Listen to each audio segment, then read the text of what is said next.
அப்படி இருக்கும்பொழுது அந்த ஆவியானவர் உங்களுக்குள்ள இருக்கிறாரா? சுய பரிசோதனை பண்ணி பார்த்துருக்கிறீங்களா? நீங்க ஆவியானவர் என் கூட தான் இருக்கிறாரு, அபிஷேகம் என்கிட்ட இருக்குது அப்படிங்கிறத எதை வச்சு நீங்க முடிவு பண்றீங்க அப்படின்னா, இன்னைக்கு கடைசி காலத்தில் உள்ள சபைகளில் உள்ளதான ஒரு மிக முக்கியமான விஷயம் என்னன்னா, நல்ல ஆவியில நிறையிறோம், நல்ல அந்நிய பாஷை பேசுறோம், அதனால கர்த்தர் எங்களோடு கூட என்ன செய்யறாரு, இருக்கிறாரு அப்படின்னு நீங்க ஒரு முடிவுக்கு வந்துடுறீங்க. உங்களுடையதான ஒரு முடிவு என்ன? நான் நல்ல ஆவியில நிறையிறனே, அபிஷேகத்தில் நான் நிறையிறனே, அந்நிய பாஷை பேசுறேனே, நல்லா கை தட்டுறனே, குதிக்கிறனே, இதெல்லாம் ஆவியானவர் உங்களுக்குள் இருக்கிறார் என்பதற்கான அடையாளம் அல்ல. நீங்கள் அபிஷேகம் பெற்றீர்கள் ஒரு காலத்தில், அது அடையாளம். ஆனா இன்னைக்கும் ஆவியானவர் உங்களுக்குள்ள இருக்கிறாரா? அதான் கேள்வி. பாருங்க, வாசிங்க 1 சாமுவேலின் புஸ்தகம் 16ஆம் அதிகாரம் 1 சாமுவேல் 16ஆம் அதிகாரம் 1வது வசனம் வாசிங்க. கர்த்தர் சாமுவேலை நோக்கி இஸ்ரவேலின் மேல் ராஜாவாய் இராதபடி நான் புறக்கணித்து தள்ளின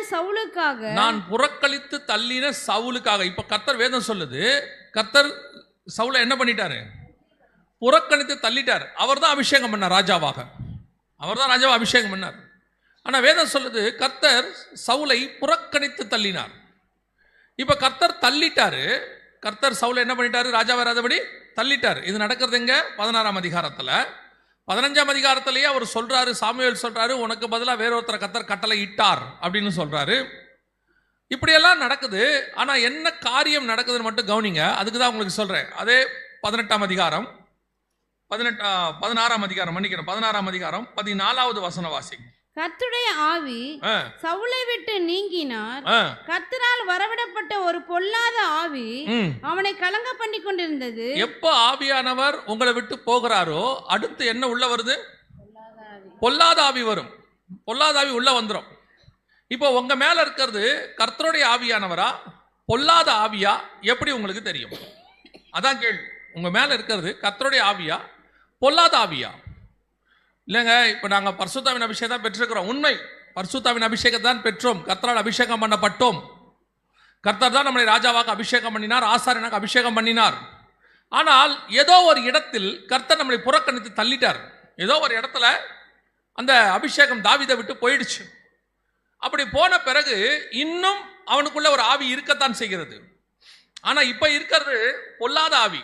இதோடைய பிரச்சனை என்ன அப்படின்னு கேட்டீங்கன்னா வாசிங்க 18ஆம் அதிகாரம், அதே 1 சாமுவேல் புஸ்தகம் 18ஆம் அதிகாரம் 10வது வசனம் வாசிங்க.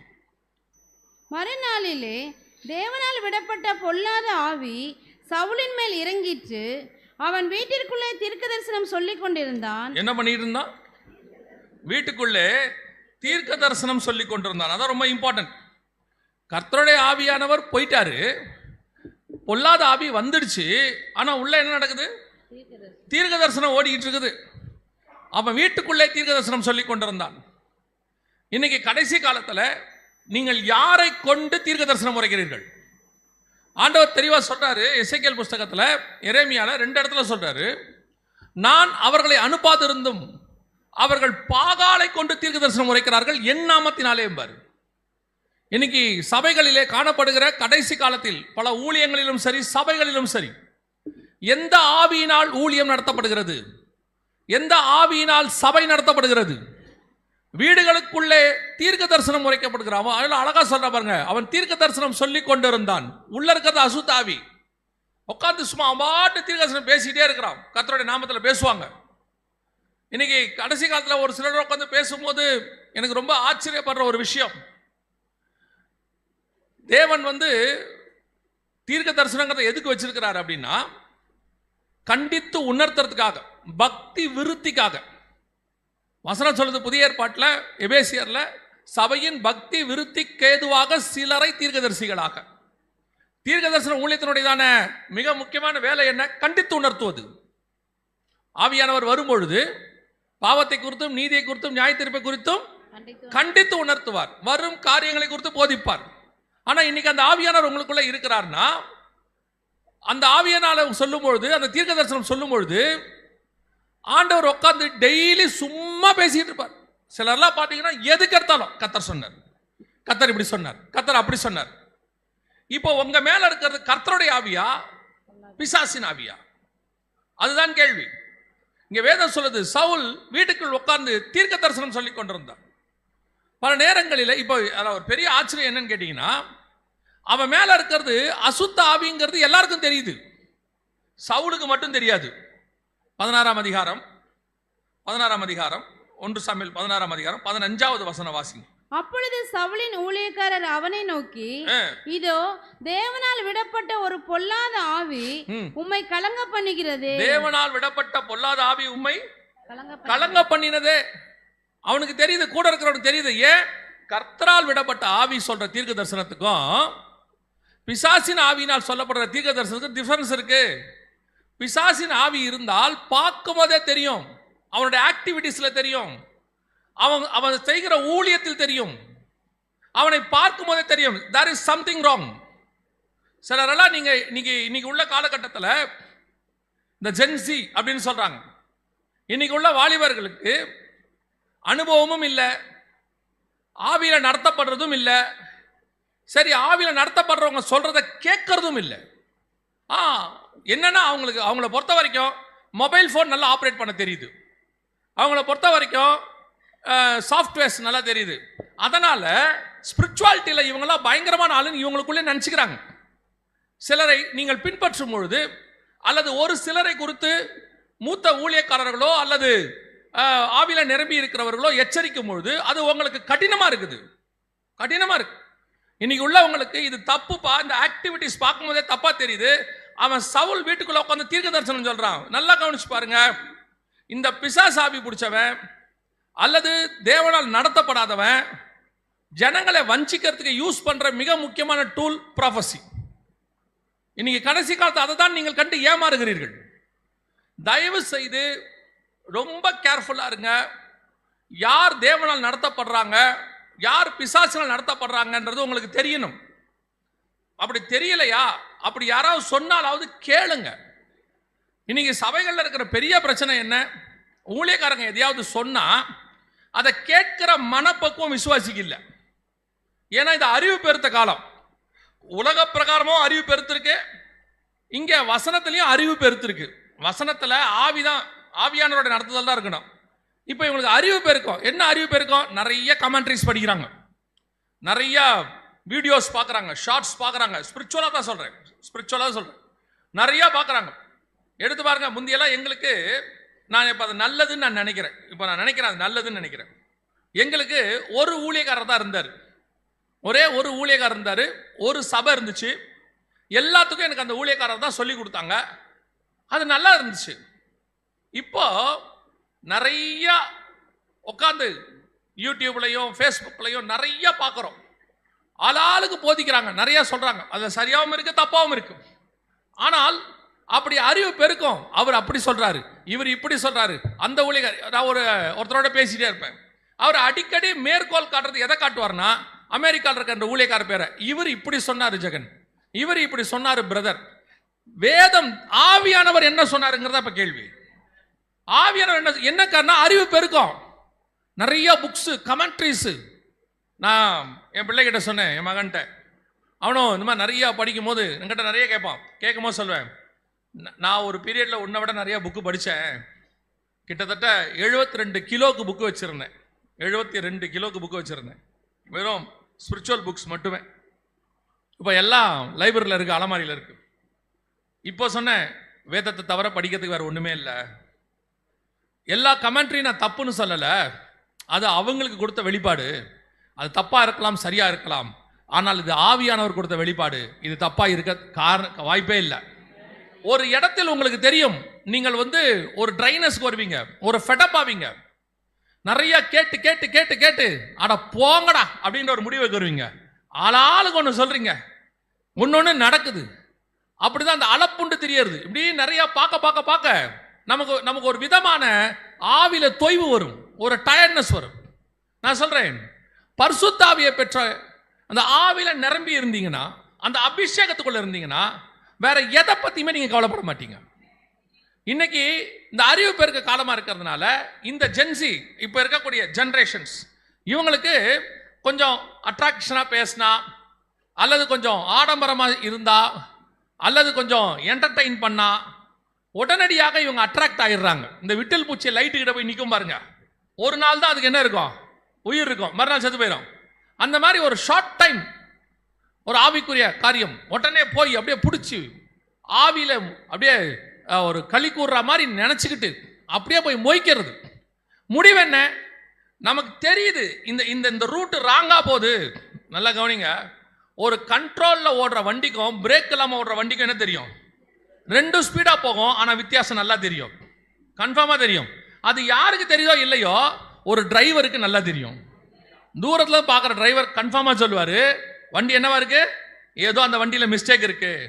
அப்போ மூத்த ஊழியர்கள் நமக்கு சிலர் இப்போ வரக்கூடிய ஊழியர்கள் செய்கிற காரியத்தை பார்க்கும் பொழுது இந்த ஆவி சரியில்லை, there is something wrong. ஆனால் அவன் உட்காந்து வீட்டுக்குள்ள தீர்க்கதரிசனம் சொல்லுவான். கூட இருக்கிற ஊழியக்காரர் சொல்லுவாங்க இல்லைங்க உங்களுக்குள்ள சம்திங் ராங். அவன் கேட்க மாட்டான், மூத்த ஊழியர்கள் சொல்றதை கேட்க மாட்டான், உடனே மூத்த ஊழியர்களை திட்டுவான். அவன் அப்படி பேசும்போதே தெரியணும் there is a wrong. இன்னைக்கு நிறைய பேர் இந்த மாதிரி அபிஷேகத்தை உடையவர்களா இருக்கிறார்கள். கர்த்தர் புறக்கணித்து தள்ளின சவுல், ஆனால் தீர்க்க தரிசனம் உரைப்பான். இவங்கிட்ட சொன்னாலும் கேட்க மாட்டான். இன்னொரு பெரிய விஷயம் தெரியுமா, கர்த்தர் தன்னை விட்டு போனார் என்பதை அவனுக்கு தெரிஞ்சிருந்துச்சு. யாருக்கு தெரிஞ்சிருந்துச்சு, சவுலுக்கு நல்லா தெரியுது கர்த்தர் தன்னை விட்டு என்ன செஞ்சிட்டாரு, போயிட்டாரு அப்படின்னு. வாசிங்க 1 சாமுவேல் புஸ்தகம்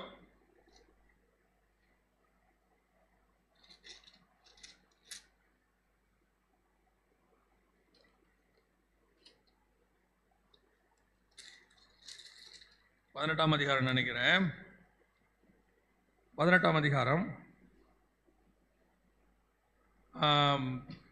12வது வசனம் வாசிங்க.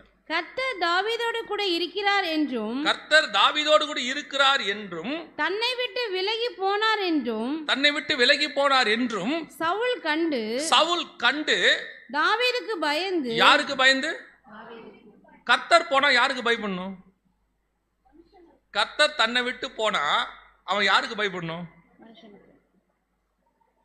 அவன் கர்த்தருக்கு தான் பயப்படணும். கர்த்தர் தன்னை விட்டு போனா யாருக்கு பயப்படணும், கர்த்தருக்கு பயப்படணும். ஆனா இப்ப யாருக்கு பயம் வந்துருச்சு, மனுஷனுக்கு பயம் வந்துருச்சு, மனுஷன் மேல பயம் வந்துருச்சு. நல்லா கவனிச்சு கொள்ளுங்க, அவனுக்கு நல்லா தெரியுது கர்த்தர் தன்னை விட்டு போனார். இவன் தெரியாத மனுஷன் கிடையாது. இன்னைக்கு நிறைய அபிஷேகம் பெற்றவர்களுக்கு தெரியும் கர்த்தர் அவளோடு கூட இல்லை. ஏன்னா அவன் செய்யற விஷயத்திலே தெரியும் கர்த்தர் அவங்க கூட இருக்க முடியாது இல்லையா. ஒரு உதாரணத்துக்கு சொல்றேன், நீங்க உட்காந்து குடிக்கிறீங்கன்னு வச்சுக்கோங்க, நீங்க உட்காந்து குடிக்கிறீங்க, மதுபானம் குடிக்கிறீங்க, கர்த்தர் உங்களுக்குள்ள எப்படி இருப்பாரு, இதுக்கு சொல்லணுமா கர்த்தர் போயிட்டாருன்னு, கர்த்தர் அவனை விட்டு போயிட்டாருங்கிறத நம்ம சொல்லணுமா. இது தேவனுடைய ஆலயம், இந்த ஆலயத்துக்குள்ள மதுபானத்தை ஊத்துறீங்க, ஊத்துன உடனே கர்த்தர் உள்ள உட்காந்துக்கிட்டு அந்த மதுபானத்தையும் சகிச்சுக்கிட்டு இருப்பாரா. தெளிவா சொல்றாரு எசேக்கியேல் 8:6, என் பரிசுத்த ஸ்தலத்தை விட்டு என்னை தூரமாய் போகும் பண்ணும்படியான காரியத்தை இங்க இருக்கிற இஸ்ரவேல் வம்சத்தார் தேவனுடைய ஜனங்கள் செய்கிறாங்கன்னு சொல்றாரு. உள்ள அருவருப்பு வந்த உடனே கர்த்தர் என்ன பண்ணுவாரு, இப்போ சிந்தனையில வருது உங்களை மாத்துறதுக்கு முயற்சி பண்ணுவார். உங்களுக்குள்ள ஒரு போராட்டம் இருக்கு, உங்களுக்குள்ள இருக்கு, ஐயோ நான் இதை விடணும், வேணாம், இது போதும், இதை விட்டு எப்படியாவது வந்துடணும். இப்போ இதே காரியம் இப்படி இருக்குல்ல, இதே காரியத்தை எடுத்துக்கோங்க. அதே மாதிரி 2 சாமுவேலின் புஸ்தகம் வாசிங்க, 2 சாமுவேலின் புஸ்தகம் 12ஆம் அதிகாரம் 7வது வசனம் வாசிங்க.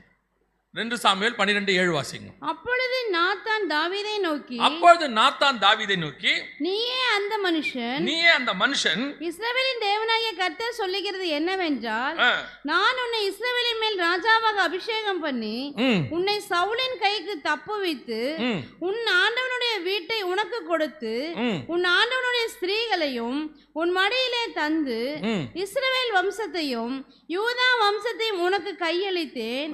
இது போதாதிருந்தால் இன்னும் உனக்கு வேண்டியதை தருவேன். இந்த எச்சரிப்பு யாருக்கு கிடைக்குது, தாவீது கிடைக்குது. கிடைச்ச உடனே தாவீது பண்ண வேலை பாருங்க, வாசிங்க 12:13 வாசிங்க. அதே 12:13 வாசிங்க. அப்பொழுது தாவீது நாத்தானிடத்தில், உடனே இமிடியேட் அங்கே, அப்பொழுது தாவீது நாத்தானிடத்தில், நான் கர்த்தருக்கு விரோதமாய் பாவம் செய்தேன். யாருக்கு விரோதமாய், இப்போ சொன்ன உடனே அவன் யாருக்கு பயப்படணும், நியாயமா இல்ல. இப்ப இருக்கிறவங்க யாருக்கு பயப்படுவான், சொன்ன அந்த தீர்க்கதரிசிக்கு பயப்படுவான். ஐயோ தீர்க்கதரிசிக்கு தெரிஞ்சு போச்சே. இப்போ எலியா போய் சொல்றார் ஆகாபு கிட்ட, திராட்சை தோட்டம் எடுத்ததை பத்தி சொல்றாரு, நீ திருடிட்டியே அப்படிங்கிறார். ஆகாபு கேட்கிறாரு, என்னை கண்டுபிடித்தாயோ?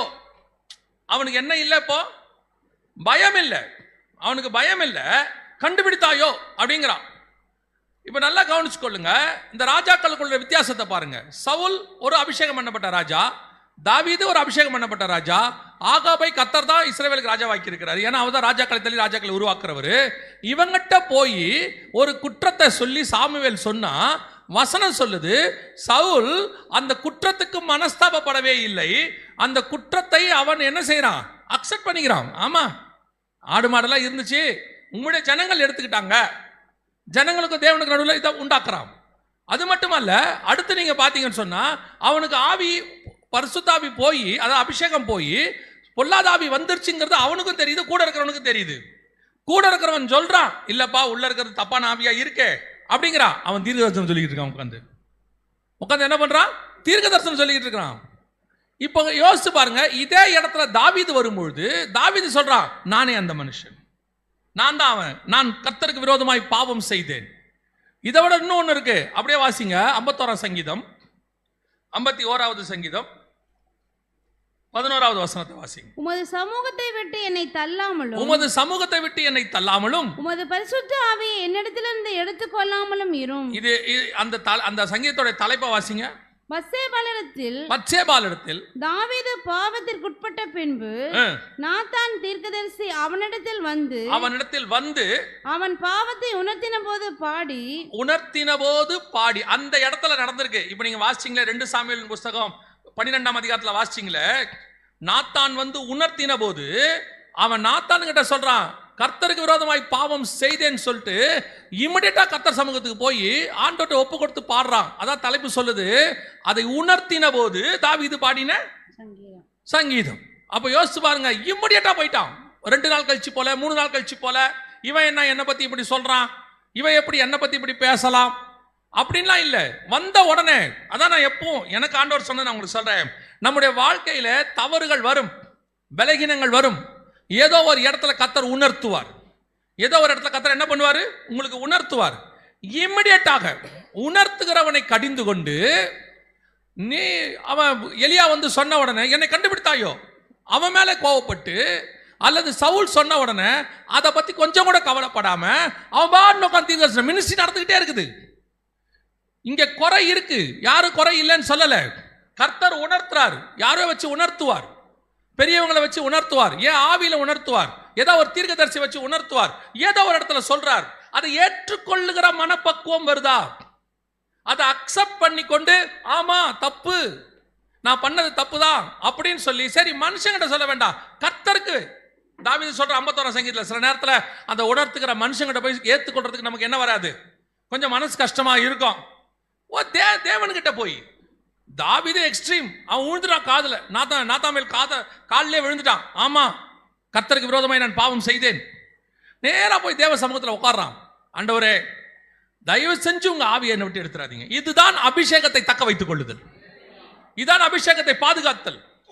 நீங்க அந்த அபிஷேகத்துல இருக்கும் பொழுது இந்த மாதிரி பலகீனங்கள் வரும், குறைவுகள் வரும்.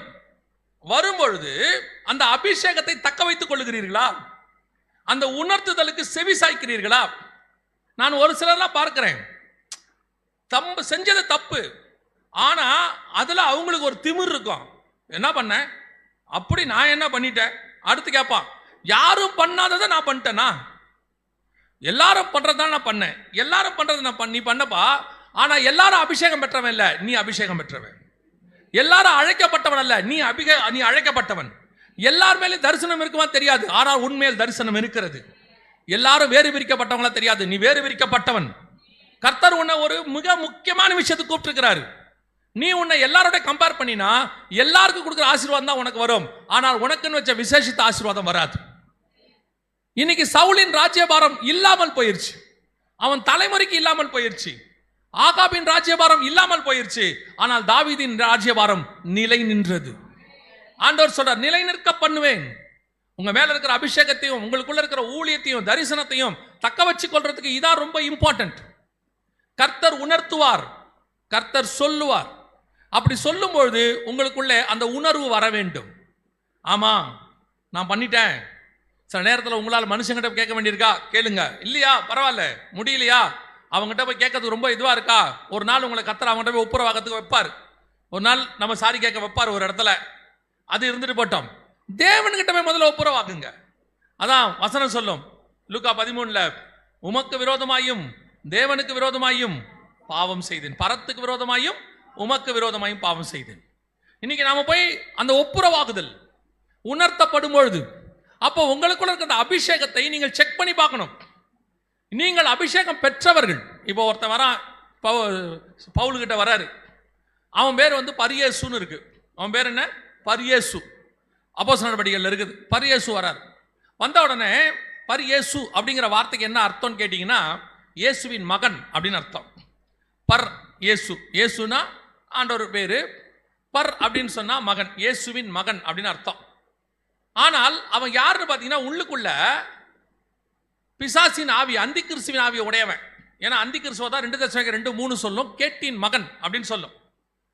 இந்த இடத்துல பவுல் அவனை பார்த்து சொல்றாரு, கேட்டின் மகனே அப்படின்னு சொல்றாரு. பேர் என்ன பேரு? பரியேசு. உள்ளுக்குள்ள இருக்கிற ஆவி என்ன ஆவி? அந்தி கிறிஸ்துவின் ஆவி அல்லது பிசாசின் ஆவி, அப்படி வச்சுக்கோங்க. இப்போ அவனை உற்று பார்த்து கேட்டின் மகனே அப்படிங்கிறார். அவன் சில காலம் குருடாய் இருந்தான், கைத்தாங்கல் கொடுப்பதற்கு ஆள் இல்லாமல் இருந்தார்கள். யோசிச்சு பாருங்க, அதை சொன்ன உடனே அவன் என்ன பண்ணிருக்கணும்? பவுலுடைய பாதத்தில் விழுந்து, ஆமா நான் தப்பு பண்ணிட்டேன், எனக்காக ஜெபம் பண்ணுங்க, கர்த்தர் இரக்கத்தின் தேவன், 70 தடவை மன்னிக்க அவர் வல்லமை உள்ளவராக இருக்கிறார். ஆனா துணிகரமானவனுக்கு அல்ல. அந்த பாவத்திலேயே இவனுக்கு கோபம் வரும் பாருங்க. செய்யறது பாவம், செஞ்சது தப்பு, இவனுக்கு அதுல கோபம் வரும். ஆமா என்னப்பா அப்படித்தான் பண்ணுவேன் அப்படின்பா. சிலர்லாம் பாருங்க, தப்பு பண்றாங்கன்னு கண்டிச்சா அவன் அந்த தப்பை வந்து பெருசாவே எடுத்துக்க மாட்டான். ஆமா அப்படித்தான் பண்ணுவேன் என்னப்பா அப்படின்பா. இவனை என்ன பண்ண முடியும்? இவனை எல்லாம் ஒண்ணுமே பண்ண முடியாது, தள்ளி தான் விட முடியும்.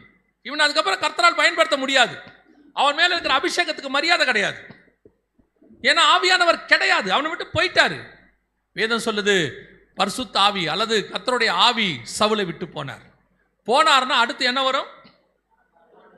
பொல்லாத ஆவி உங்களுக்குள் வரும். பொல்லாத ஆவி வந்துச்சுன்னா நீங்கள் கொலகாரனா மாற தொடங்கிடுவீங்க. புதிய ஏற்பாட்டில் கொலகாரனா மாற மாட்டோம் அப்படின்னா, காரணமின்றி தன் சகோதரனை பகைக்கிறவன் என்னவாய் மாறுவான்? கொலை பாதகத்துக்கு சமமாக இருக்கிறது. ஆட்டோமேட்டிக்காக நீங்கள் என்ன பண்ணுவீங்க தெரியுமா? சர்ச்சில் யாரை பார்த்தாலும் உங்களுடைய தப்பை ஒருத்தன் சொல்லிட்டானா அவன் உங்களுக்கு கேட்டவன், அவன் தானே. நீங்கள் இப்படி பண்ணுறீங்கன்னு நான் எப்பவும் சொல்வேன். சபை என்பது புரிஞ்சுக்கோங்க, நான் சொல்கிறது தப்பாக எடுத்துக்காதீங்க. சபை என்பது பரிசுத்தவான்கள் நிறைந்திருக்கிற இடம் அல்ல, குறை உள்ளவர்கள் நிரம்பி இருக்கிற இடம். பரிசுத்தவான்கள் நிரம்பி இருக்கிற இடத்துக்கு பேர் பரலோகம். புரியுதா உங்களுக்கு? வெறும் பரிசுத்தவான்கள் இருக்கிறது பேர் என்னது? பரலோகம். சபை என்பது குறை உள்ளவர்கள் நிரம்பி இருக்கிற இடம். இவர்களை பரிசுத்தவான்களாய் மாற்றுவதுக்கு தான் சபைக்கு வந்திருக்கிறாங்க. சபைக்குள்ளேயே சில நேரத்தில் என்ன நடக்கும்?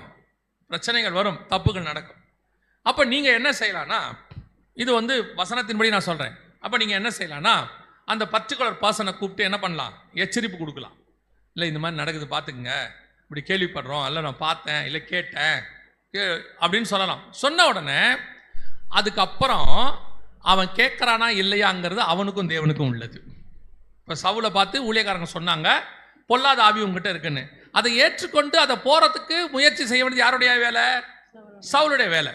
இல்லை நான் உட்காந்து தீர்க்கதரிசனம் உரைக்கிறேன், உடைச்சிக்கோ, அதுவும் இஷ்டம். அது கர்த்தர் ஒரு நாள் உன்னை ராஜாவாக இராதபடி தள்ளுவார், அந்த காரியம் நடக்கும். ஆனால் நீங்கள் இருக்கீங்கல்ல உணர்த்தினவங்க, நீங்கள் என்ன செய்யுங்க, அப்படியே போய் சர்ச்சு முழுக்க அதை பற்றி பேசிடுங்க. அவர் ஒரு குரூப் இருக்கு, நான் சொன்னேன் அவன் கேட்கல, ரொம்ப மோசம். இப்போ அவன் மேலே ஆவி இருக்குதோ இல்லையோ, உங்கள் மேலே தூஷிக்கிற ஆவி வந்துருச்சு.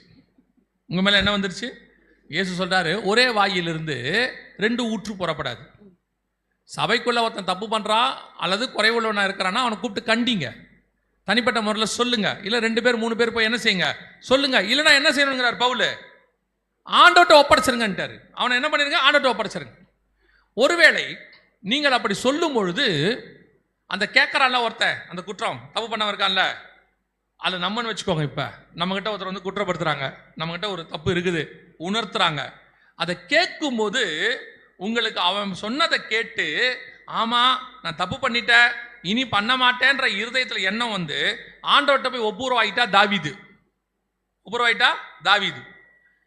இவன் என்ன சொன்னான்? ஈட்டி எடுத்து அவனை குத்த பண்ண வச்சுங்க, அது சவுல்.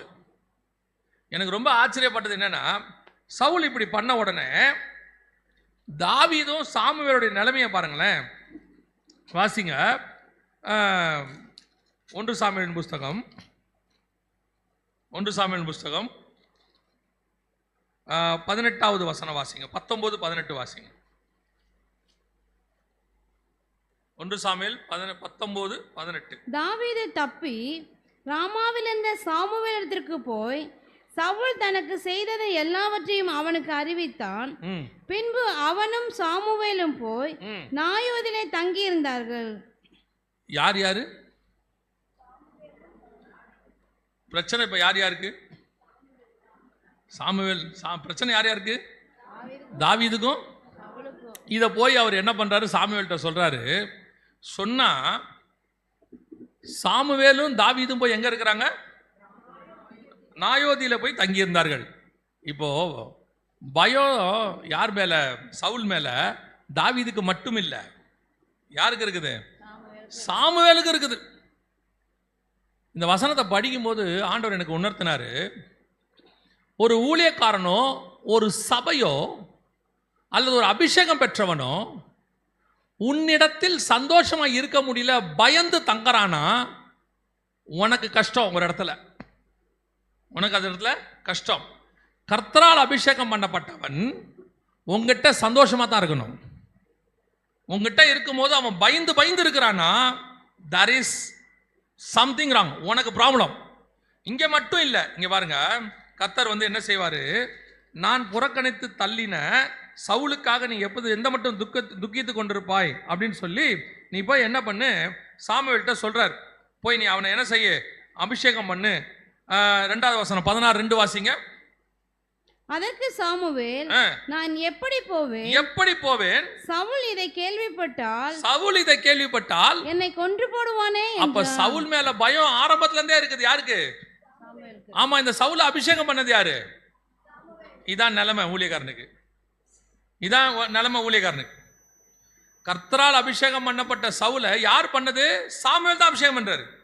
கழுதியை தேடிட்டு ராஜாவை சொல்றாரு, அழகா சொல்லி கொடுப்பாரு, இப்படி போ, இங்க வருவாங்க 3 பேர் வருவாங்க, அவங்க உங்ககிட்ட வந்து இந்த காரியத்தை செய்வாங்க. அதுக்கப்புறம் இன்னொன்னு சொல்லுவாரு, அவங்க உங்க வீட்டில் யாராவது கேட்டா என்ன பேசணும்னு உனக்கு ஆண்டவர் சொல்லுவாரு. அது அழகா கிளிப்பிள்ளைக்கு சொல்ற மாதிரி சொல்லி கொடுப்பான். ராஜாவாக்குறதுக்கு அவன் தான் அபிஷேகம் பண்ணுவான், அவன் தான் கொண்டு போய் ஜனங்க மத்தியில இன்ட்ரோடியூஸ் பண்ணுவான். இவர் தான் ராஜாவாக்கும் எல்லாம் சொல்லி கொடுக்குறான். அந்த சாமுவேல் சவுலை கண்டு என்ன பண்றாரு? ஐயோ என்ன கொலை பண்றான்ப்பா அப்படின்னா சவுலுடைய தான நிலைமை எப்படி இருக்குது பாருங்க. கர்த்தரால் அபிஷேகம் பண்ணப்பட்டவன். இன்னைக்கு நிறைய பேர் அப்படித்தான் இருக்கான். ஒரு சிலரெல்லாம் கர்த்தர் பார்த்துக்கிட்டே இருக்காரு. சிலர் ஒரு ஊழியக்காரங்க எனக்கு ஃபோன் பண்ணாங்க. அவங்க வந்து வெளிநாட்டில் இருக்காங்க, நம்ம ஊருக்காரங்க தான், ஒரு வெளிநாட்டுக்காக போயிருக்காங்க. இங்க யாரோ ஒரு சிலர் அவங்கள பத்தி அவதூறா போட்டாங்க. அவங்க வயதான ஊழியக்காரர், 60-70 வயதான ஊழியக்காரர், அவங்கள பத்தி தப்பா போட்டாங்க, அவதூறா போட்டாங்க. அவங்க இந்த மாதிரி ஊழியத்தெல்லாம் பார்த்ததில்லை, இந்த மாதிரி பிசாசின் ஊழியத்தெல்லாம் அவங்க நேருக்கு நேர் இப்படி பார்த்ததே இல்லை. அவங்க பழக்கினதெல்லாம் பரிசுத்தவான்கள்கிட்ட. அப்போ அவங்க எனக்கு ஃபோன் பண்ணி, தம்பி என்னை பற்றி இப்படி போட்டிருக்கிறாங்கப்பா, அது யாரா தெரியுமா, இப்படி அநியாயமாக என்னை பற்றி பேசியிருக்காருன்னு அழுகுறாங்க. அப்போ யோசித்தேன். ஆனால் நான் அவங்ககிட்ட சொன்னேன், பயப்படாதீங்க, இந்த மாதிரி எல்லாரையும் தான் போடுறாங்க, யாரை பற்றி தான் போடலை, கர்த்தர் பார்த்துக்கொள்வார், நீங்கள் பயப்படாதீங்க அப்படின்னு. அப்போ கர்த்தர் எனக்கு உணர்த்தினதுன்னா, இந்த மாதிரி பரிசுத்தவான்களை அவங்ககிட்ட குறையாவே இருக்கட்டுமே, அவங்கள, ஆனால் அவன் போட்டது தப்பு, அவங்க அந்த தப்பு செய்யலை. அவன் ஏன்னா எனக்கு தெரியும், அவங்க 70 வயசு அவங்களுக்கு, எனக்கு அவங்களுக்கு தெரியும். அப்போது இவன் போட்ட உடனே அந்த பரிசுத்தவானுடைய இருதயம் ஒரு பயம் வந்துச்சுல்ல, ஐயோ நம்மளை பற்றி இப்படி பேசிட்டானே. ஏன்னா இவங்கெல்லாம் மானத்துக்கு அஞ்சிருவாங்க. சிலதற்கு மானத்துக்குலாம் அஞ்சாது, எதை பற்றியும் கவலைப்படாது. அந்த எங்கள் பாஸ்டர் அடிக்கடி சொல்லுவார், ஊழியக்காரன் எருமாடு மாதிரி இருக்கணும் பாரு. எருமாடு மழை பெஞ்சா கூட என்ன செய்யாதான், வெயில் அடிச்சாலும் மழை பெஞ்சாலும் அது பாட்டுன்னு போயிட்டு இருக்குமா. தோல் ஸ்ட்ராங்கு. எது பேசணும், ஊழியக்காரன் அப்படிதான் இருக்கணும். எவன் எதை பேசினாலும் கேட்கக்கூடாது, நீ போயிட்டே இருக்கணும் பாரு. அந்த விஷயத்துல நான் எங்க ஊழியக்காரர் சொன்னதை கொஞ்சம் கத்து வச்சிருக்கிறேன். எவனாலும் எதாவது பேசினானா, அப்போ எனக்கு மூத்த ஊழியக்காரர் சொல்லி கொடுத்தாரு, நாகர்கோயிலில் இருக்கார். அவர் சொல்லி கொடுத்தாரு, பிரதர் யாராவது உங்களை பற்றி பேசினாங்களா, அதில் சரியா இருக்குதா அவங்க பேசினது, போய் ஆண்டவர்கிட்ட ஒப்புரவாக்கி மன்னிப்பு கேட்டுருங்க. அவங்க பேசுறது தப்பா இருக்குதா, அது உண்மை இல்லையா, கவலைப்படாதீங்க, கர்த்தர் அவங்கள பார்த்துக் கொள்வார். நீங்கள் விழுந்தாலும் எழுந்தாலும் கர்த்தருக்குரியது, அவங்கள பற்றி பயப்படாதீங்க பாரு. அதான் உண்மை. ஆனால் சில ஊழியர்களுக்கு அவங்கெல்லாம் சின்ன வயசுலேருந்தே இந்த சபைக்குள்ளேயே வளர்ந்து வெறும் இந்த நல்லவங்களோடய வளர்ந்துருப்பாங்க, பரிசுத்தவான்களுடைய. இந்த மாதிரி ஆட்களை பார்த்தவன இதெல்லாம் பிசாசுடைய தூதன் தானே. தூஷிக்கிறது யாருடைய வேலை? பிசாசுடைய வேலை. அவன் தூஷிக்கிற இந்த அந்த டீம் இருக்குல்ல, அதை பார்த்தவொடனே இவங்களுக்கு என்ன வருது, ஐயோ இப்படி பேசுறாங்களே அப்படின்னு தோணுதுல்ல. அந்த பரிசுத்தவான்கள் பயப்படுறாங்கல்ல, அவங்களுக்குள்ள ஒரு கலக்கம் வருதுல்ல, நீ நல்லா இருக்க மாட்ட. அப்படி கலக்கத்துக்கு காரணமா இருக்கிற சவுல் நல்லா இருக்க மாட்டான். இப்ப இவரு தாவீதை அபிஷேகம் பண்ண போனோம், கர்த்தர் சொல்றாரு. ஆனா சவுலை பொறுத்த வரைக்கும், நான் ராஜாவா இருக்கும்போது இன்னொரு ஆள் அபிஷேகம் பண்றிய நீ, இது ராஜ துரோகம். சட்டப்படி பார்த்தா அவனுக்கு என்ன அர்த்தம்? ராஜ துரோகம். நான் இருக்கும்போது இன்னொரு ஆள் ராஜான்னு சொல்றியா, கலகம் பண்ண பாக்குறியா, என்ன இன்ட்ரடியூஸ் பண்ண மாதிரி தாவீதை பண்ணலான்னு பாக்குறியான்னு கொலை பண்ணிடுவான்ட்டு யாருக்கு பயம் இருக்கு? சாமுவேலுக்கு பயம் இருக்கு. அப்ப யோசிச்சு பாருங்க, சவுல் கர்த்தர் தள்ளின பின்பு உன்னை பார்த்தால் ஜனங்களுக்கு பயம் வரக்கூடாது. உன்னை பார்த்தால் ஜனங்களுக்கு ஆவிக்குரிய பயம் தான் வரணும். ஆவிக்குரிய பயம் வேறு, மாம்ச பயம் வேறு. இன்னைக்கு இந்த ஆவியை உடையவங்க தான் இருக்கிறாங்க. பல நேரத்தில் பாருங்க, ஒரு எம்எல்ஏவோ எம்பியோ அவங்க கிட்ட போய் ஒரு சண்டைன்னா உடனே நம்ம என்ன சொல்லுவோம், எதுக்குங்க நம்ம அவங்ககிட்டலாம் போய் சண்டை போட்டுக்கிட்டு, அவங்க மோசமானவங்க, அவங்ககிட்ட போய் ஏங்க போடணும் சொல்கிறோமா?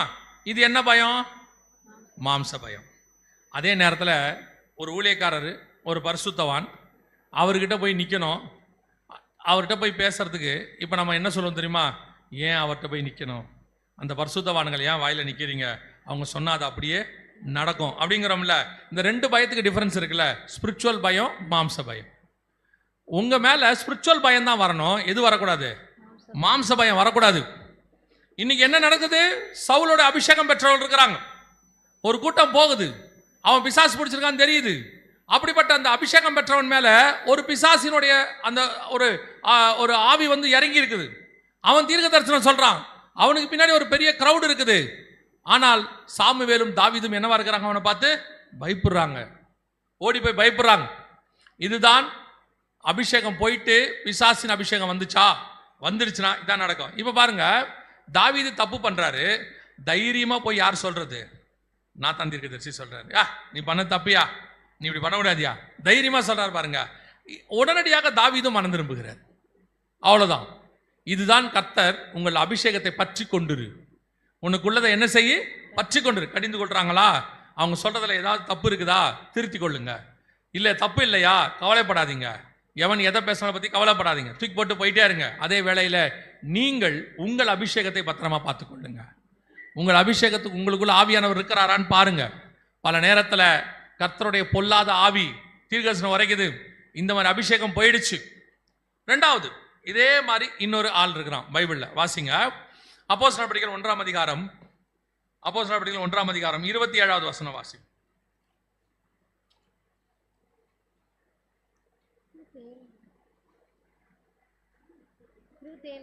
24 வாசி.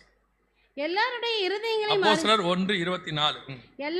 இருதயங்களையும் அறிந்திருக்கிற கர்த்தாவே, யூதாஸ் என்பவன் தனக்குரிய இடத்துக்கு போகும்படி இழந்து போன இந்த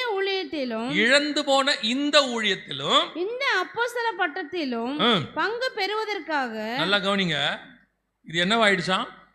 இழந்துட்டான். என்ன மாதிரி அபிஷேகம் தெரியுமா? அப்போஸ்தலர் அபிஷேகம். வசனம் சொல்றது, அப்போஸ்தலர் பட்டத்திலும். அப்போஸ்தலர்கள்னா யாரு? புதிய எருசலேமுடைய அஸ்திவாரம். வெளிப்படுத்தின விசேஷம் 21ஆம் அதிகாரம் 13-14 வாசிங்க பாப்போம். 13-14. வாசல்களின் அருகே 12 தூதர்கள் இருந்தார்கள். அந்த வாசல்களின் மேல் இஸ்ரவேல் சந்ததியாராகிய 12 கோத்திரத்துடைய நாமங்களும் எழுதப்பட்டிருந்தன.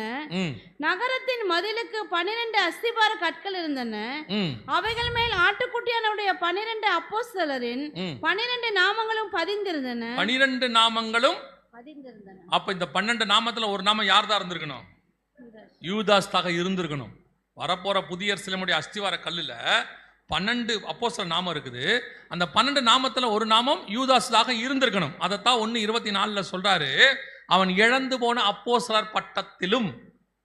இந்த இழப்பு எவ்வளவு பெரிய அபிஷேகம்! இயேசு ராத்திரி முழுவதும் ஜெபம் பண்ணி தம்மிடத்தில் வந்தவர்களில் 12 பேரை அழைத்து அப்படின்னு இருக்கு. அப்படின்னா எல்லா 11 பேருக்கும் எப்படி செலக்ஷனோ அதே செலக்ஷன் யாருக்கு இருக்குது?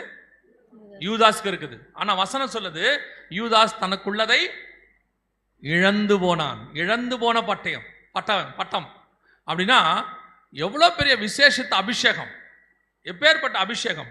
ஆனால் அவன் என்ன செஞ்சிட்டானா? இழந்துட்டான். இயேசு சொல்றாரு, உனக்குள்ளதை பற்றி கொண்டிரு, நான் வருமளவும் உனக்குள்ளதை, உன் கிரீடத்தை பற்றி கொண்டிரு. அப்படின்னா என்ன அர்த்தம்? உன் அபிஷேகத்தை பற்றி கொண்டிரு. இப்ப இந்த அபிஷேகம் யூதாஸை விட்டு போயிடுச்சு. காரணம் என்ன? யூதாஸும் அப்போஸ்தலருடையதான 12 பேர்ல ஒருத்தன். இயேசு 2 பேரா அற்புதம் செய்ய அனுப்பின போது அவனும் போய் அற்புதம் செஞ்சுட்டு வந்திருக்கிறான். இயேசு கிறிஸ்துவோட பணப்பையன் அக்கௌண்ட்ஸ் அவன் தான் பார்த்துருக்கிறான். ஃபுல் அக்கௌண்ட்ஸ் அவன் தான் பார்த்துருக்கிறான். பணப்பையை சுமக்கிறவனா இருந்தான் அப்படின்னு இருக்கு. அப்போ ஆண்டவருடைய நம்பிக்கைக்கு உரியவன் அவன். பணப்பையை ஒருத்தங்கிட்ட கொடுக்கணும், யார்கிட்ட கொடுப்போம்? நம்ம நம்பிக்கையான ஒரு ஆள்கிட்ட தான் நம்ம என்ன செய்வோம்? நம்ம பணப்பையை கொடுத்து வைப்போம். பர்ஸையோ வேலட்டையோ கொடுக்குறோன்னா அவன் மேல் நம்பிக்கை இருக்குன்னு அர்த்தம். அப்படி ஒரு நம்பிக்கை உள்ளதான ஒருத்தன். இன்னொன்று, அந்த பணத்தை ஒழுங்காக கணக்கு பண்ணி ஹேண்டில் பண்ணுறவங்க தான் நம்ம கொடுப்போம். கணக்கு பார்க்காம, கணக்கு தெரியாம இழந்து போறவன்ட்ட நம்ம என்ன செய்ய மாட்டோம்? கொடுக்க மாட்டோம். ஸோ கண்டிப்பாக அவன் ஒரு எஃபிஷியன்ட் பர்சன். இப்படி இருந்தா இந்த யூதாஸ், வசனம் சொல்லுது, அப்போஸ்தலர் பட்டத்தை என்னவானான்? இழந்து போனான்.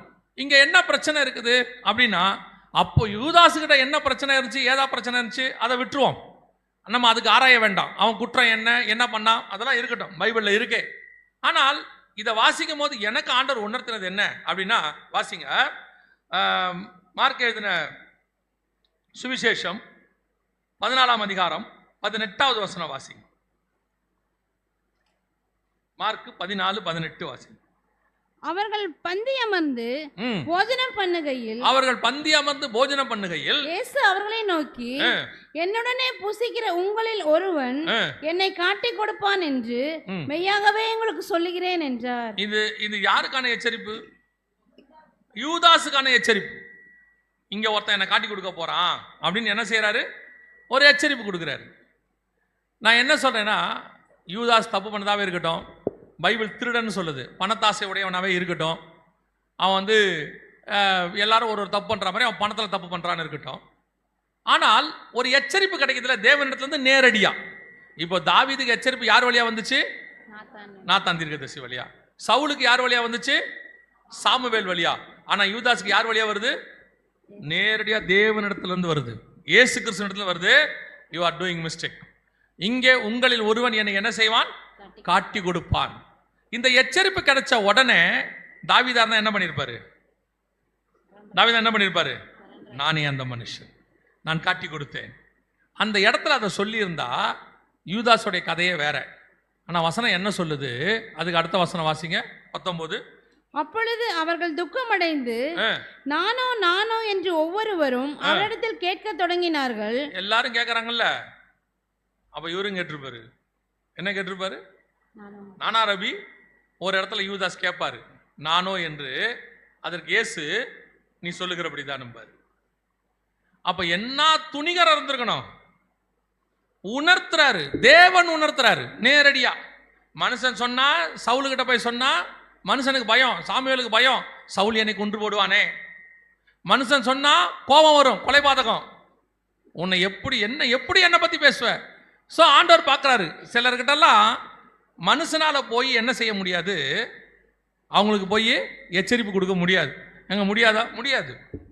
ஏன்னா அவங்க அங்கே போய் உக்காந்துப்பாங்க, மேலே அங்கே போய் உக்காந்துப்பாங்க. உக்காந்துட்டு யாராவது எச்சரிப்பு கொடுக்குறாங்கன்னு வச்சுக்கோங்க, தம்பி நீங்கள் பண்ணுறது சரியில்லை தம்பி, அதெல்லாம் நீங்கள் ஒன்றும் எங்களுக்கு சொல்ல வேணாம்பா. சிலர் சொல்லுவான், எனக்கே சொல்றியா நீ, எங்கிட்டியே வா அப்படின்பா. ஒரு சிலர்லாம் சொல்லுவான், நீ எல்லாம் ஒன்றும் என்கிட்ட சொல்ல வேண்டிய அவசியம் இல்லை அப்படிம்பா. அப்போ ஒரு சிலரை கண்டிக்க முடியாத இடத்துக்கு போயிடுவாங்க. இவங்க மனுஷனை வச்சு என்ன பண்ண முடியாது, கண்டிக்கவே முடியாது, மேலே போயிடுவாங்க. இவங்களை நான் சொல்லுவேன், அது ஒரு டேஞ்சரான ஸ்பாட்டு. உங்களை ரீச் பண்ண முடியாமல் ஒரு இடம் இருக்குது. யாருமே ஆண்டவர் வந்து மனுஷனை வச்சு உங்களை ரீச் பண்ண முடியலன்னா கொஞ்சம் டேஞ்சர்னு அர்த்தம்.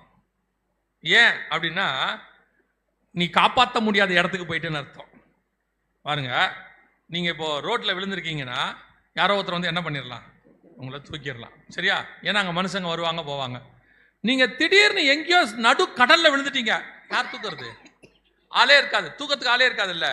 அந்த மாதிரி தான் நீங்கள் தப்பு செய்யும் போது உங்களை கண்டிக்கிறதுக்கு உங்கள் மேலே ஒரு மென்டர்னு ஒருத்தர் இருக்கணும். யார் இருக்கணும்? மென்டர்னு ஒருத்தர் இருக்கணும். அந்த மென்டர் நீ பண்ணுற தப்பை உங்ககிட்ட சொல்லணும். இல்லைப்பா நீ பண்ணுற தப்பு அப்படின்னு சொல்லணும்.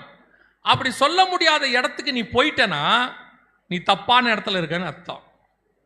நீ சாகிற வரைக்கும் உனக்கு மேலே ஒரு ஆள் கண்டிப்பாக இருக்கணும், யாரோ ஒருத்தர் இருக்கணும். அதுதான் நமக்கு எப்போவுமே நல்லது. எனக்கு இது ஒரு ஊழியக்காரர் சொல்லி கொடுத்தாரு. நம்ம திருக்குறளில் கூட இருக்குது, கண்டித்து உணர்த்துகிறவர்கள் இல்லாத மன்னன் தானாகவே கெட்டு போயிடுவானா. யாரும் அவங்களை கண்டித்து, சில மன்னனை யாரும் என்ன செய்ய முடியாது, கண்டித்து உணர்த்த முடியாதுல்ல. அப்படி ஒரு நிலைமைக்கு மன்னன் போயிட்டானா அதோட அர்த்தம் என்ன ஆகுது? என்ன அந்த குறள் என்ன சொல்ல வருதுன்னா, நீ பண்ணுற தப்பை தைரியமாக சொல்கிறதுக்கு ஜனங்களுக்கு என்ன இருக்கணும்? தைரியம் இருக்கணும். அந்த அளவுக்கு உங்ககிட்ட ஸ்பேஸ் இருக்கணும்.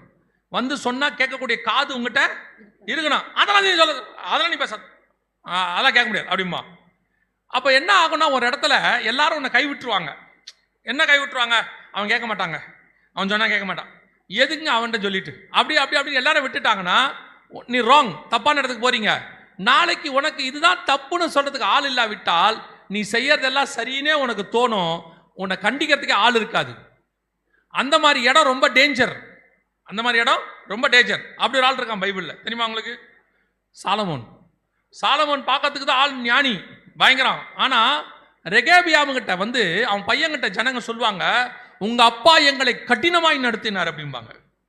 ரெகேபியாம் அரசாட்சி ஏற்ற உடனே ரெகேபியாம் வந்து கேட்பாங்க ஜனங்க, நீங்கள் எங்களுக்கு டேக்ஸை கொஞ்சம் குறைங்க, உங்கள் அப்பா எங்களை என்ன பண்ணிட்டாரு கடினம். அப்போனா என்ன அர்த்தம்?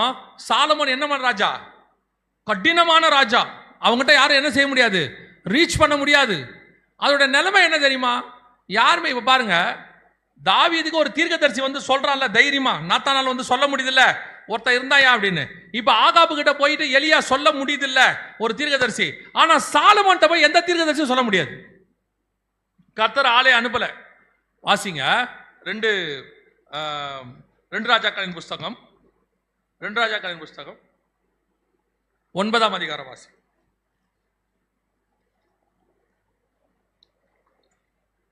11:9 வாசிங்க. 11:9. ஆசாரியனாகிய யோய்தா கட்டளையிட்டபடி எல்லாம் இல்ல 1 ராஜாக்கள் 11:9 வாசி. 2 ராஜாக்கள் சொல்லிட்டனோ? சரி, சாரி, 1 ராஜாக்கள் 11:9 வாசி. ஆகையால் இஸ்ரவேலின் தேவனாகிய கர்த்தர் சாலமோனுக்கு 2 விசை தரிசனமாகி. ஏன் அவரே தரிசனமாகணும்? ஏன் அனுப்ப முடியாது? யாருமே அனுப்ப முடியல பாருங்க. சிலருக்குலாம் யூதாஸ் மாதிரி நேரடியாக யார் தான் பேசணும்? ஆண்டவரே தான் பேசணும். இதை வேற இவன் என்ன நினைச்சுப்பான் தெரியுமா? ஆண்டவரே என்கிட்ட சொல்லட்டும்பா. டேய், நீ மனுஷன் பேச முடியாத இடத்துக்கு போயிட்ட. பிள்ளையாமகிட்ட யார் பேச முடியாது? மனுஷன் பேச முடியாது. அவன் இன்னும் கொடுமை, கர்த்தரும் பேச முடியாது அவங்ககிட்ட. அது அதை விட கொடுமை. கர்த்தர் சொன்னாலும் கேட்க மாட்டான். இப்போ தாவீது ஆகா போன்றவங்கெல்லாம் கர்த்தர் சொன்னா ஒரு தீர்க்கதரிசியை வச்சு சொன்னா கேட்டுருவாங்க. ஆகாப்பு கூட கேட்டுருவான். சவுலு கேட்பான், செய்ய மாட்டான். ஆனா இவன் இருக்கான் பாருங்க, சாலமோன், யூதாஸ், இவெல்லாம் கர்த்தர் மனுஷங்க பேசவே முடியாது இவங்கிட்ட. பிழையாம இருக்கான் பாருங்க, அவங்ககிட்ட கர்த்தரும் பேச முடியாது. இந்த மாதிரி ஆட்கள்லாம் இருக்கு அபிஷேகம் பண்றது. அவனும் தீர்க்கதரிசி தான், அவனும் அபிஷேகம் பண்றவன் தான். ஆனா என்ன பிரச்சனை? உங்ககிட்ட வந்து உன் தப்ப சொல்ல முடியாதியா? அந்த காது கொடுத்து கேட்கிற இடத்துல நீ இல்ல. வேதம் சொல்லுது 2 விசை சாலமோனுக்கு கர்த்தர் தரிசனமாக்கி அந்நிய தேவர்களை பின்பற்ற வேண்டாம் என்று கட்டளையிட்டு இருந்தும் அவன் கர்த்தரை விட்டு தன் இருதயத்தை திருப்பி அவன் கேட்கவே இல்லையாமா. யார் தெரியுமா? பயங்கரமான ஞானி. யார் தெரியுமா? பயங்கரமான பணக்கார ராஜா. யார் தெரியுமா? பயங்கரமான அழகான ராஜா. யார் தெரியுமா? பூமியின் கடையாந்தரத்திலிருந்து அவனை தேடி வந்துருவாங்க. சூப்பரியா நீயே, அப்படியே ஜனங்க மொய்ப்பாங்க போட்டு. இந்த மாதிரி இல்லையா? செம மிஸ்டேக், சம்திங் ராங். அவங்ககிட்ட கர்த்தரும் பேச முடியல, மனுஷனும் பேச முடியல. மனுஷன் சொன்னா கேட்கிற இடத்துலயாவது உன் அபிஷேகத்தை காப்பாத்திக்கலாம். சரி இல்லையா, கர்த்தர் சொல்லியாவது நீ கேட்கணும் இல்ல, கர்த்தர் உணர்த்தியாவது கேட்கணும் இல்ல. கர்த்தர் உணர்த்துவாரு, இவனுக்கு உணர்வே வராது. அதுவும் பாருங்க, நம்ம ஆண்டவர் ஒரு முறை பேசி மறுமுறை மாற்றுகிற தேவன் அல்ல. அவர் ஒரு தடவை தான் சொல்லுவார். சர்வ வல்லமையுள்ள தேவன். அந்த தேவன் இவங்கிட்ட எத்தனை தடவை பேசியிருக்காரு? அப்பனா இவனுக்கு எவ்வளோ இவன் மேல கிருபை இருக்கு பாருங்க. ஒரு சிலருக்கெல்லாம் ஒரு தடவை தான். 13ஆம் அதிகாரத்தில் சவுல் தப்பு பண்ணுவார், சாமுவேல் வந்து கண்டிப்பாரு. 16ஆம் அதிகாரத்தில் சொல்லுவார், நான் புறக்கணித்து தள்ளின சவுல். வேலை முடிச்சு. ஒரு தடவை சொன்ன அவன் கேட்கல, விட்டு தள்ளுறான் அவனை அப்படின்ட்டாரு. ஆனா இவன் மேல ஒரு தடவைக்கு 2 தடவை, ஒரு தடவைக்கு 2 தடவை கர்த்தரே வந்து பேசுறாரு. இல்ல சாலமோன், நீ பண்றது தப்பு. ஏன்? நான் உன்னை ரொம்ப நேசிக்கிறேன் சாலமோன், உனக்கு நான் தான் பேர் வச்சிருக்கிறேன். எதித்தியா தானே, நான் தான் பேர் வச்சிருக்கிறேன். நீ நீ ரொம்ப முக்கியமானவன், தரிசனத்தில் இருக்கிறவன், நீ தேவனுடைய ஆலயத்தில் இருந்தவன், ஆலயத்தை கட்டினவன். உனக்காக நான் அவ்வளோ இறங்கி பேசுறாரு. வசனம் சொல்லுது, சாலமோன் இருதயத்தை திருப்பி கர்த்தரை விட்டு அவரை விட்டு வேற போயிட்டானா. இவனெல்லாம் அதுக்கப்புறம் இவன் அபிஷேகத்தை காப்பாற்றவே முடியாது. தெரியுமா? இவன் அபிஷேகம் என்ன பண்ண முடியாது?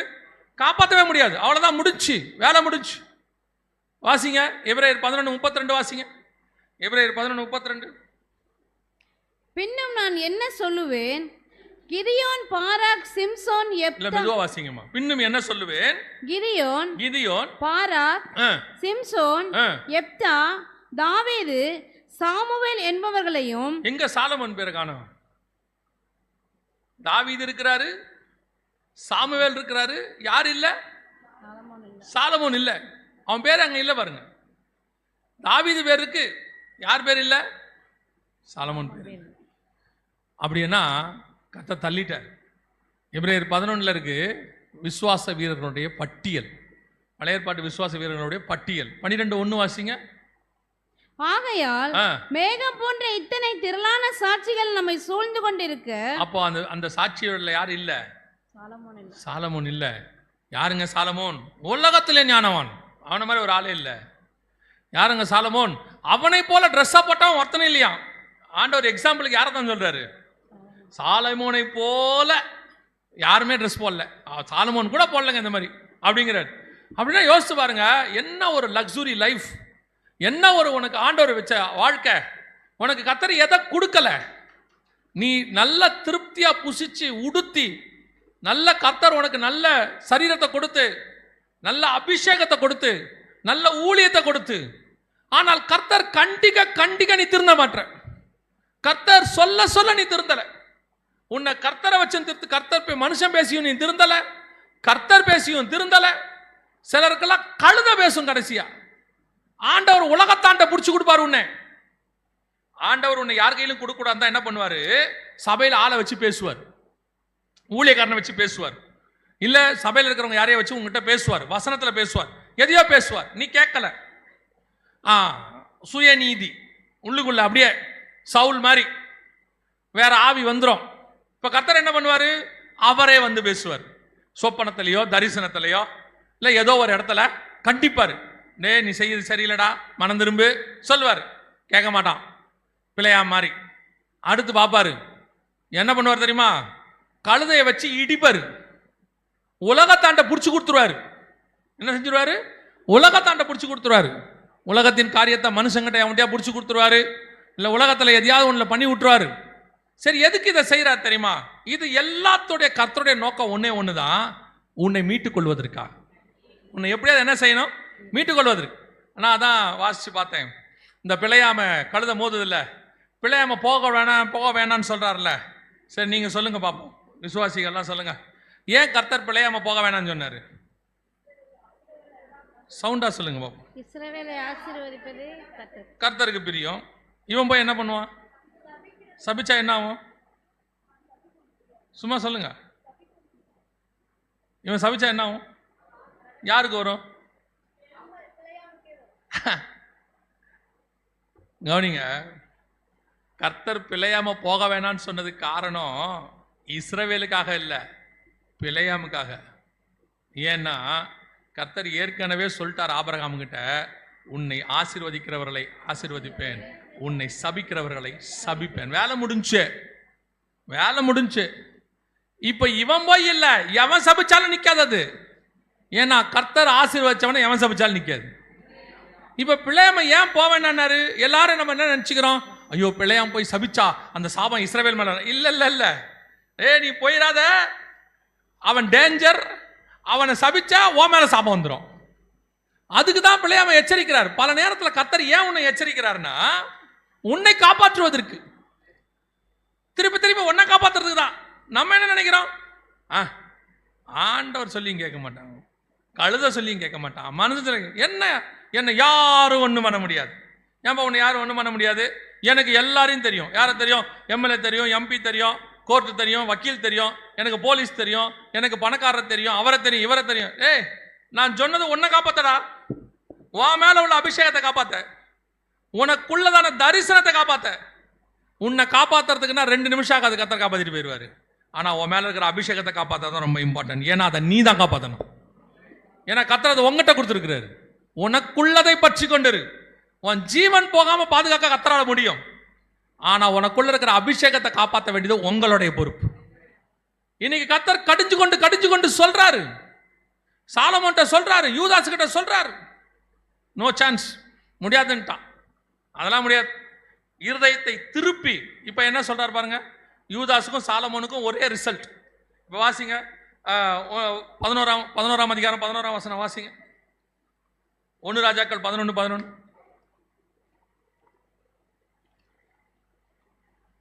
ஆகையால் கர்த்தர் சாலமோனை நோக்கி, நான் உனக்கு கட்டளையிட்ட என் உடன்படிக்கையும் என் கட்டளைகளையும் நீ கைக்கொள்ளாமற் போய் இந்த காரியத்தை செய்தபடியினால் ராஜ்யபாரத்தை உன்னிடத்திலிருந்து பிடுங்கி அதை உன் ஊழியக்காரனுக்கு கொடுப்பேன். போச்சா? ராஜ்யபாரம் போச்சா? அபிஷேகம் போச்சா? அபிஷேகம் போச்சு, உன் ஊழியமும் போச்சு. நிறைய பேரு இப்ப சவுலுகிட்ட இருக்க பிரச்சனை என்ன? அபிஷேகம் போயிடுச்சு, தேவன் போயிட்டாரு, கர்த்தருடைய ஆவியானவர் போயிட்டாரு. இப்ப அவனுக்குள்ள யார் இருக்கிறா? பொல்லாத ஆவி. ஆனா என்ன பண்ணிட்டு இருக்கிறான்? ராஜ்யபாரத்தில் இருக்கிறான், தீர்க்க தரிசனம் உரைக்கிறான், ஊழியம் நடக்குது. ஆனா இவனுக்கு என்ன பிரச்சனை தெரியுமா? அபிஷேகமும் போச்சு, ராஜ்யபாரமும் போச்சு, உன்னை விட்டு போச்சு, உன் ஊழியமும் போச்சு. ஒரு சிலர் எல்லாம் பார்க்கறதுக்கு ரொம்ப கஷ்டமா இருக்கும்.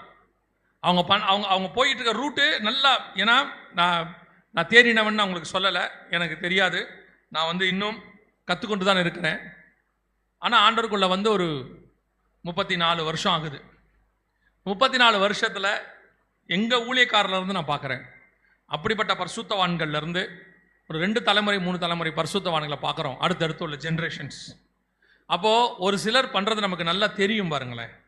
இப்போது நீங்கள் நல்ல ஏஐ டெக்னாலஜி அல்லது நீங்கள் நல்ல ஒரு சயின்ஸ் எல்லாம் படிச்சிருப்பீங்க. உங்கள் அம்மா எதுவுமே படிச்சிருக்க மாட்டாங்க, அவங்க 12வது 10வது படித்தாங்க. ஆனால் உங்கள் சரீரத்தில் இருக்கிற ஒரு பலகீனம் வந்தால் அதை உங்கள் அம்மா கரெக்டாக சொல்லுவாங்க. அதுக்கு மருந்து யாருக்கிட்ட இருக்கும்? அம்மா கிட்ட இருக்கும். ஒரு பையன் ஒரு காரியத்தை சொல்லும்போது, ஒரு பைக் வாங்குறான், ஒரு காரியம் சொல்லும் போது அப்பா சொல்லுவாருட்டு, அந்த பைக் ரொம்ப ஸ்பீடாக இருக்குது வேணாம் அப்படின்னும் போது, அந்த பைக்கோட சிசி எவ்வளோ தெரியுமா உங்களுக்கு? அது என்ன ஒரு அலாய் வீல் தெரியுமா உங்களுக்கு அப்படிமா? அவர் சொல்லுவார், எனக்கு அதெல்லாம் தெரியாதுடா, ஆனால் இதில் போனால் அவன் உயிர் போகும்னு மட்டும் எனக்கு தெரியும். இந்த டிஃபரன்ஸ் இருக்குல்ல. இப்போ இருக்கவங்க என்ன நினச்சிக்கிறாங்கன்னா, இவங்கெல்லாம் அந்த காலத்து, அவங்களாம் எந்த காலமாக இருக்கட்டும்ங்க, உள்ள அபிஷேகத்தில் மிஸ்டேக்காக இருக்கிறது ஊழியக்காரனுக்கு தெரியும். அவன் இன்னைக்கு இருக்கிற டெக்னாலஜி கூட படிச்சிருக்க மாட்டான், எதுவும் தெரியாது. அதான் எங்கள் அம்மா சொல்லுவாங்க, ஒரு பெண் வீட்டில் நடக்கிறத வச்சே அந்த தாய் கண்டுபிடிச்சிருவாங்களா என்ன பிரச்சனை. நடக்கிறத வச்சே கண்டுபிடிப்பாங்களா.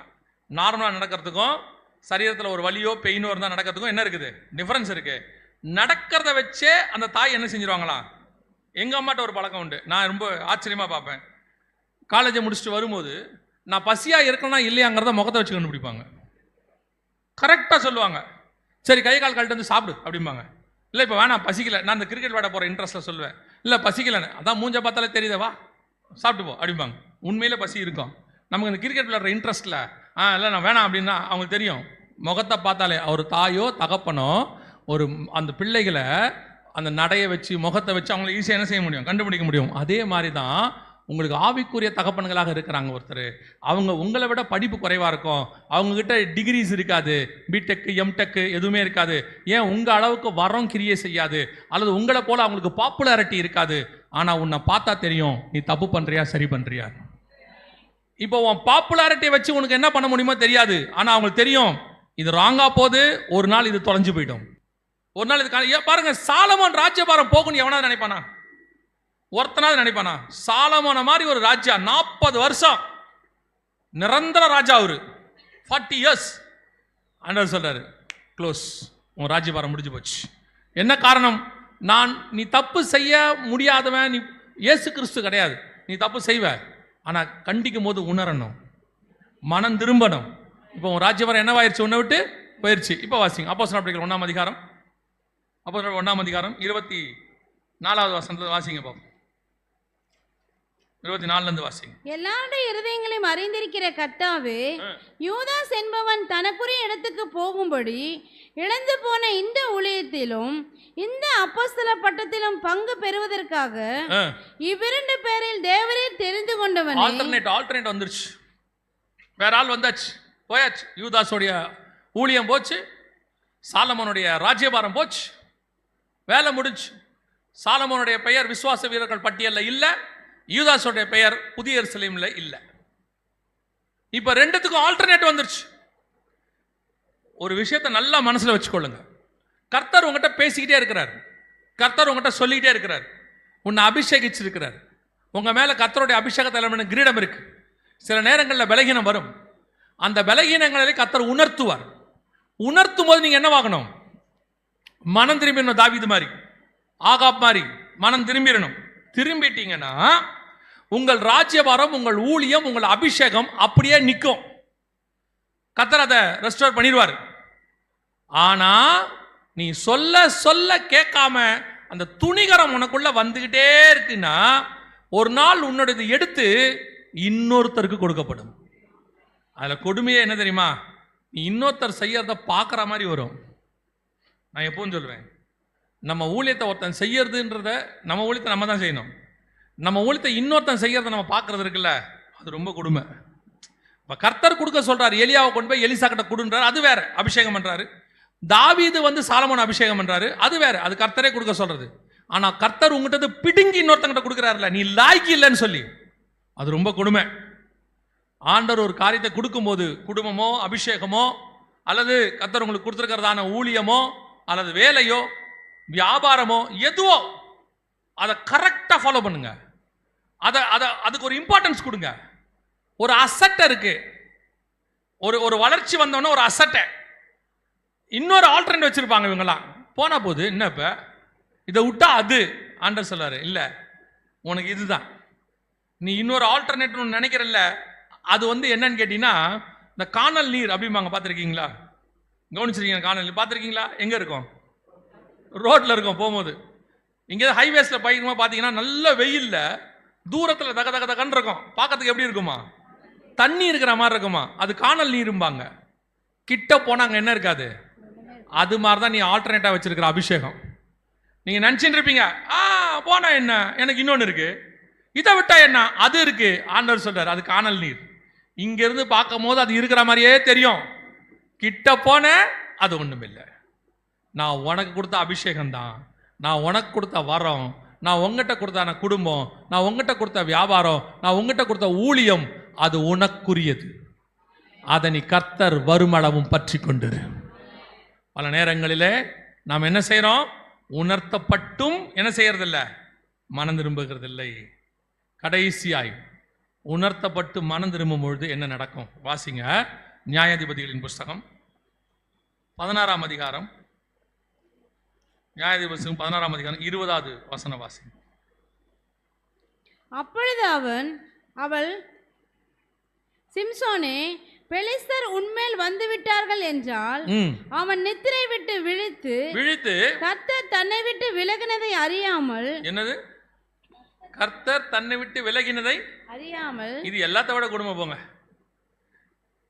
அதாவது சவுலுக்கு உணர்த்தப்பட்டது சாமுவேலை வச்சு. சவுல் செவி சாய்க்கல, வேற ஆவி வந்துச்சு, அவனுக்குள்ள வேற ஊழியம், தீர்க்கதரிசனம் உரைக்கிறான். தாவீதுக்கு உணர்த்தப்பட்டது, உடனடியாக அவன் என்னவாயிட்டான்? மனம் திரும்பி அந்த அபிஷேகத்தை காப்பாத்திக்கிட்டான். பரிசுத்த ஆவியை என்னை விட்டு எடுக்காமலும் காப்பாத்திட்டான். சாலமோனுக்கும் யூதாசுக்கும் உணர்த்தப்பட்டது, அதை பத்தி அவங்க கவலையே படல. ஆனா இங்க உணர்த்தவே படல. அந்த அளவுக்கு சார் போயிட்டாரு. அந்த அளவுக்கு என்ன ஆயிட்டாரு? சார் போயிட்டாரு. மொட்டையை அடிச்சு விட்டாங்க. அப்ப எப்படி தூங்கியிருக்கான் பாருங்க. சிலர்லாம் சொல்லுவாங்கல்ல, அவங்க தூக்கத்தில் குண்டு போட்டால் கூட தெரியாதுங்க அப்படிம்பாங்கல்ல. நம்மால் அந்த ஆள் தான் போல சிம்சோன் தலையில் வச்சு சும்மா மொத்த முடியும் மொட்டை அடிச்சிருக்காங்க. எழுந்திரிச்சு பார்த்தா மொட்டை அடிச்சுதே தெரில அவனுக்கு. வசனம் சொல்லுது, கர்த்தர் தன்னை விட்டு விலகினதை அறியாமல், அபிஷேகம் போனதே தெரில. இது அதை விட துக்கம். நம்ம எங்கள் ஊழியக்காரனுக்கு சொல்லி மெசேஜில் சொல்லுவார், பரிசுத்தாவியானவர் உங்களிடத்தில் வரும்போது உங்களுக்கு தெரியும். ஆவியானவர் வராருன்னு தெரியும். அபிஷேகம் பெறும்போது தெரியுமா தெரியாதா? நல்லா தெரியும். அப்படியே கையை தட்டி அந்த ஒரு ஆவியானவர் உள்ள நுழையும், ஆத்மாக்குள்ள ஒரு களி கூறுதல் வரும். ஆனால் போகிறது எப்பவுமே தெரியாது. எப்போ போறாருன்னு தெரியாது. அவர் எப்போ உங்களை விட்டு போனாருன்னு தெரியாது. இது அதை விட கொடுமை போங்க. எப்போ போனார்னே அவனுக்கு தெரியல. கர்த்தர் தன்னை விட்டு விலகினதை அறியாமல். இவர் பாட்டு மினிஸ்ட்ரி கிளம்பிட்டாரு. பெலிஸ்தர் உன்மேல் வருகிறார்கள், வந்து விட்டார்கள் என்றால் அவர் நித்திரை விட்டு இழந்து எப்போதும் போல உதறிவிட்டு வெளியே போவேன் என்றான். எப்போதும் போல அப்படின்னா என்ன அர்த்தம்? எல்லாமே கரெக்டா போயிட்டு இருக்கு. பா உன்னை விட்டு அபிஷேகம் போச்சு உனக்கு தெரியலப்பா. இப்ப பிழையாமுக்கு கூட பரவாயில்ல, கழுதை எதையோ ஒரு இடத்துல முட்டி மோதி சொல்லுது, நான் என்னைக்காவது இப்படி பண்ணியிருக்கிறேனா, நீ என்னை இப்படி போட்டு அடிக்கிறிய, ஏதோ ஒரு காஷன். ஆனா காஷனே கொடுக்க முடியாத இடத்துக்கு யார் போயிட்டாரு? சிம்சன் போயிட்டாரு. அங்க போய் படுத்துட்டாரு. இப்ப என்னாச்சு? எல்லாம் போச்சு. போனது தெரியல. இவர் ஆஸ் யூஷுவல் மினிஸ்ட்ரிக்கு போறாரு. நான் எப்பவும் போல போறேன். போற இடத்துல பிடிச்சி எனக்கு ரொம்ப ரொம்ப வருத்தமா இருக்கும். ஆனா கர்த்தர் அதை ஒரே ஒரு வார்த்தையில சொல்லிட்டு அவனை ரொம்ப அவமானப்படுத்த விரும்ப மாட்டார். இவனை பத்தி நிறைய எழுதுவாரு. ஆனா ஒன்னே ஒன்று மட்டும் என்ன வாசிக்கும் போது நினைச்சேன், கர்த்தர் எவ்வளவு நல்லவர்னு. அந்த 20வது வசனம் வாசிங்க, 21 வாசிங்க, 16-21. அவனை பிடித்து அவன் கண்களை பிடுங்கி அவனை காசாவுக்கு கொண்டு போய் அவனுக்கு 2 வெண்கல விலங்கு போட்டு சிறைசாலையிலே மாவரைத்து கொண்டிருக்க வைத்தார்கள். இந்த ஒரே வசனத்துல அவனோட மொத்த பிரச்சனையை முடிச்சிடுவார். ஆனா அவனை பத்தினதான காரியத்தை சொல்லும் போது பராக்கிரமசாலி, சிங்கத்துல அதெல்லாம் நிறைய சொல்லுவாரு. அவனோட வீழ்ச்சியை மட்டும் ஒரே ஒரு வசனத்துல முடிச்சிட்டாரு. இதை வாசிக்கும் போது எனக்கு ஆண்டவர் ஆவியானவர் உணர்த்தினாரு, நான் அவன் பேரை பெருமைப்படுத்தும் போது அதிகாரமாக பெருமைப்படுத்துகிறேன். 14ஆம் அதிகாரத்தில் அவனை பற்றி ஆரம்பிக்கும். 14ஆம் அதிகாரம், 15ஆம் அதிகாரம், 16ஆம் அதிகாரம் பெருமைப்படுத்தினேன். ஆனால் அவனை சிறுமைப்படுத்தும் போது ஒரே வசனத்தோடு நிறுத்திட்டாராம்மா. அடுத்து உடனே அவன் முடி வளர தொடங்கி இருந்தது. திருப்பி அடுத்த அவனோட செகண்ட் லைஃப் ஸ்டார்ட் ஆகுது. அவனோட வீழ்ச்சியை ஒரே ஒரு வசனத்தில், ஏன்னா வேற வழியில் சொல்லித்தான் ஆகணும். இன்னும் கூட ஆண்டவர் ரொம்ப அழகாக செய்வார். பார்த்தீங்கன்னா தாவீது நிறைய தப்பு பண்ணுவார். ஆனால் தாவீதை பற்றி சொல்லும் போது என்ன சொல்லுவார் தெரியுமா? உரியாவின் மனைவியின் காரியத்தை தவிர அவர் வேறு ஒன்றையும் அவனிடத்தில் பார்க்கவில்லை. எவ்வளோ அழகாக பேசுறாரு பாருங்க. அதே மாதிரி பேதுரு தப்பு பண்ண உடனே யாருக்கிட்டையும் என்னை காட்டி கொடுத்த பேதுருவை வர சொல்லுங்க, மறுதளித்த பேதுருவை வர சொல்லுங்க அப்படிலாம் சொல்லவே மாட்டார். சீமோன் ஆகிய பேதுருவை வர சொல்லுங்க. வந்த உடனே அவனை எதுவுமே கேட்க மாட்டார். என்னை ஏன்பா இப்படி செஞ்ச, நான் தான் முன்னாடியே சொன்னனே, உனக்கு நான் காஷன் கொடுத்தனே, அதெல்லாம் சொல்லவே மாட்டார். ஒரே கேள்வி, என் ஆடுகளை மேய்ப்பாயா, என்ன மேல அன்பா இருக்கிறாயா? அப்படின்னா என்ன அர்த்தம்? கர்த்தர் நம்ம பேரை பெருமைப்படுத்த, புகழ்ச்சி அடைய நிறைய செய்யறாரு. ஆனா நம்ம ஏதாவது விழுந்துட்டோம்னா அதை கூட வேற வழியில சொல்லித்தான் ஆகணும்.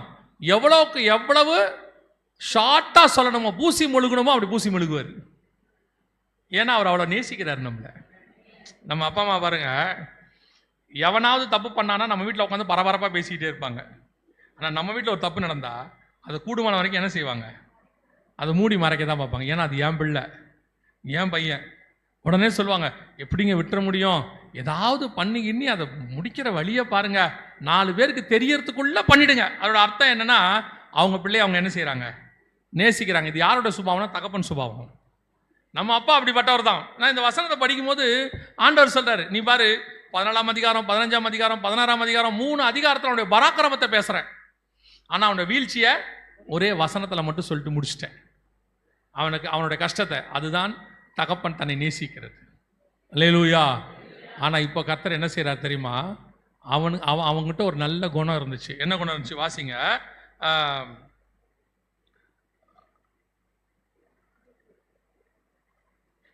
28வது வசனம் வாசிங்க. அப்பொழுது சிம்சோன் கர்த்தரை நோக்கி கூப்பிட்டு, கர்த்தராகிய ஆண்டவரே, நான் என் 2 கண்களுக்காக ஒரே தீர்வையாய் பெலிஸ்தர் கையிலே பழிவாங்கும்படிக்கு இந்த ஒரு விசை மாத்திரம் என்னை நினைத்தருளும். ஒரு விசை மாத்திரம், இந்த வார்த்தை இருக்கு பாருங்க, கர்த்தர் அசைச்ச வார்த்தை. இந்த ஒரு விசை மாத்திரம் என்னை நினைத்தருளும் தேவனே பலப்படுத்தும் என்று சொல்லி சிம்சோன் அந்த வீட்டை தாங்கி நிற்கிற அந்த வார்த்தையை கவனிங்க. இந்த ஒரு விசை மாத்திரம் எனக்கு இறங்கும், என்னை பலப்படுத்தும். இந்த வசனம் இருக்குல்ல, இந்த வேர்ட், இதுதான் இன்னும் நான் ஊழியத்தில் நிற்பதற்கு காரணம். நான் சாட்சி சொல்றதுக்கெல்லாம் பயப்படலை, தயங்கலை. எத்தனையோ முறை என் ஆவிக்குரிய வாழ்க்கையில் வீழ்ச்சி வந்திருக்கு. 18 வயசுல இயேசுவை ஏற்றுக்கொண்டேன். இன்னைக்கு 50 வயசு ஆகிப்போச்சு. கிட்டத்தட்ட 34 வருஷமாக நான் இயேசுவை ஏற்றுக்கொண்டேன். 52 51 கிட்ட ஆயிடுச்சு, சரியா கணக்கு வரல. ஸோ இத்தனை வருஷத்தில் நான் சொல்லுவேன், இந்த ஒரு விசை மாத்திரம் என்னை மன்னித்தருளும் நினைத்தருளுங்கிற வார்த்தையை நான் எத்தனையோ விசை கத்தர்கிட்ட சொல்லியிருக்கிறேன். அத்தனை விசையும் கத்தர் என்னை கேட்டிருக்கிறார், அத்தனை விஷயம் கர்த்தர் என்னை மன்னிச்சிருக்கிறார். காலேஜ் பருவத்திலிருந்து இன்னை வரைக்கும் சொல்வேன், எவ்வளவோ நாட்கள், எவ்வளோ பிரச்சனைகள், ஆனால் கர்த்தர் ஒரு நாளும் என்னை மன்னிப்பதற்கு சோர்ந்து போகவே இல்லை. கர்த்தர் என் அபிஷேகத்தை கீழே தள்ளவே இல்லை, இந்த ஊழியத்திலிருந்து என்னை தள்ளவே இல்லை. எனக்கு அதில் கீழே ரொம்ப அழகாக பிடிக்கும். அதுக்கு அடுத்த வசனம் இருக்கும், நீங்கள் வாசித்து பார்த்தீங்கன்னா வசனம் சொல்லும். 30வது வசனம் வாசிங்க. என் ஜீவன் பெலிஸ்தரோட கூட மடிய கடவுது என்று சொல்லி பலமாய் சாய்க்க அந்த வீடு அதிலிருந்த பிரபுக்கள் மேலும் எல்லா ஜனங்கள் மேலும் விழுந்தது. இவ்விதமாய் அவன் உயிரோடு இருக்கையில் அவனால் கொல்லப்பட்டவர்களை பார்க்கிலும் அவன் சாகும்போது அவனால் கொல்லப்பட்டவர்கள் அதிகமாய் இருந்தார்கள். அவன் வாழ்நாள் ஃபுல்லா பண்ண மினிஸ்ட்ரிய ஒரே நாள்ல கர்த்தர் டபுள் ஃபோல்டா மாத்தி கொடுத்துட்டேன். அவன் ஜீவன் போச்சு, அது வேற விஷயம், அது அவனுக்கும் தேவனுக்கும் நல்லது. அவன் ஜீவன் போச்சு இல்ல, ஆனா அவன் பாதாளத்துக்கு அந்த நரகத்துக்கு போனான்னு சொல்ல முடியாது. நீங்க அவன் எங்க இருக்கான் தெரியுமா? வாசிங்க திருப்பியும் எபிரேயர் 11:32 திருப்பி வாசிங்க பார்ப்போம். எபிரேயர் 11:32 வாசிங்க. பின்னும் நான் என்ன சொல்லுவேன், கிதியோன் பாராக் சிம்சோன் எங்க வந்துட்டாரு? விசுவாச வீரர்கள் பட்டியலில் வந்துட்டார் அவர். இத்தனை போல மேகம் போன்ற திரளான சாட்சிகள் 12:1 இருக்குல்ல, அந்த சாட்சிகள் லிஸ்ட்ல யார் வந்துட்டா? சிம்சோன் வந்துட்டார். அவன் தற்கொலை பண்ணி சாகல, அவன் வீரமா யுத்தத்தில் செத்துருக்கான். அதே நேரத்தில் அவன் செத்துட்டான், ஆனா விசுவாச வீரர்கள் பட்டியல் பேர்ல அவன் பேர் வந்துருச்சு. ஆனா வசனம் சொல்லுது, அவன் உயிரோடு இருந்த போது கொல்லப்பட்டவர்களை பார்க்கிலும் அவன் சாகும்போது கொன்றவர்கள் அதிகம். டோட்டல் மினிஸ்ட்ரியை ஒரே நாள்ல செஞ்சு முடிச்சு க்ளோஸ் பண்ணி முடிச்சிருவான். இதான் செகண்ட் சான்ஸ், இதான் செகண்ட் வாய்ப்பு. இதைத்தான் கர்த்தர் உங்களுக்கும் எனக்கும் கொடுக்க விரும்புகிறார். இதான் அபிஷேகம். முடி மீண்டும் முளைக்க தொடங்கி இருந்தது. அவன் தலைமுடிதான் அவனுக்கு அபிஷேகம். அவன் தலையின் மேல் கர்த்தருடைய அபிஷேக தைலம் எனும் கிரீடம் இருக்கிறது. முடிக்கு இன்னொரு பேரு மகிமையின் கிரீடம். ஆமா தானே? அப்ப இது அவனுக்கு தலையில உள்ள அபிஷேகம். அவன் அபிஷேகம் இதுல இருந்துச்சு. இந்த அபிஷேகத்தை அவன் இழந்துட்டான் தெரியாம. வசனம் சொல்லுது, கர்த்தர் அவனை விட்டு விலகினதை அவன், ஏன்னா முடி எடுத்தது அவனுக்கு தெரியாது, அபிஷேகம் போனது தெரியாது. ஆனா கர்த்தர் சொல்றாரு, உன்னை நான் மீண்டும் எழும்பி நிற்க பண்ண விரும்புகிறேன். ஆனா அதுக்கு நீங்க செய்ய வேண்டியது, மீண்டும் தேவனோடு கூட ஒப்புரவாகணும். கர்த்தர் உணர்த்துவார், ஒப்புரவாகணும். நீ ஒப்புரவாகினா முன்னிலைமையை பார்க்கிலும் உன்னுடைய ஊழியம் 2 மடங்காக ஆசீர்வதிக்கப்படும். பெரிய லெவலில் கர்த்தர் கொண்டு வர. நான் சொல்றேன், நான் அனுபவத்திலிருந்து சொல்றேன், எனக்கு கிடைச்ச அந்த குறைஞ்ச அனுபவத்திலிருந்து சொல்றேன், இங்க விழாமல் கர்த்தரை தேடினவன் ஒருத்தன் கிடையவே கிடையாது. ஆனா செகண்ட் சான்ஸ் வாங்கிட்டீனா கர்த்தர் உன்னை அபிரதமாய் பயன்படுத்த வல்லமை உள்ளவராக இருக்கிறார். அல்லேலூயா. கர்த்தர் இப்போ ஊழியத்தை அந்த அளவுக்கு, உன் அபிஷேகத்தை கர்த்தர் அந்த அளவுக்கு பயன்படுத்த விரும்புகிறார். உங்க மேல உள்ள அபிஷேக தைலம் எனும் கிரீடம் அவ்வளவு விலையேற பெற்றது. இப்ப கர்த்தர் அதை மீண்டும் உருவாக்க விரும்புகிறார்.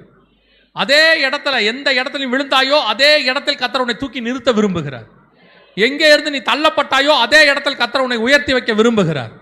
எந்த அபிஷேகத்தை நீ இழந்தாயோ அதே அபிஷேகத்தை கர்த்தர் மீண்டும் கொடுக்க விரும்புகிறார். நீ ஒருவேளை மறுதளிச்சு போயிருந்தினாலும் கர்த்தர் உனக்கு எச்சரிப்பு கொடுக்க விரும்புகிறார். ஒருவேளை கர்த்தர் நீ கண் குருடாய் போற அளவுக்கு எல்லாம் முடிஞ்சிருச்சுன்ற நிலைமை வந்தாலும் மீண்டும் கர்த்தர் உன்னை நிற்க வைக்க வல்லமை உள்ளவராய் இருக்கிறார். அல்லேலூயா. இதுதான் உங்கள் அபிஷேக தைலத்தை பாதுகாத்துக் கொள்வது. கர்த்தர் சொல்றாரு, நான் வரும் அளவும் உனக்குள்ள ஜீவ கிரீடத்தை பற்றி கொண்டு. ஆமென். அப்ப இந்த அபிஷேகம் ரொம்ப இம்பார்ட்டன்ட். இதைத்தான் சொல்றாரு, முடிவு பரியந்தம் நிலை நிற்கிறவனே ரட்சிக்கப்படுவான். ஆமென். அப்போ இவ்வளோ பேர், இத்தனை விதமான ஃபெயிலியர்ஸ் அண்ட் சக்சஸ். சவுல் ஒரு விதமான ஃபெயிலியர், யூதாஸ் ஒரு விதமான ஃபெயிலியர், சாலமோன் ஒரு விதமான ஃபெயிலியர், தாவீது ஒரு விதமான சக்சஸ், சிம்சோன் ஒரு விதமான சக்சஸ். இவ்வளவுக்கு நடுவில் கர்த்தர் ஒரு வார்த்தையை சொல்றார். முடிக்கலாம், வாசிங்க. 2 தீமோத்தேயுவின் புஸ்தகம்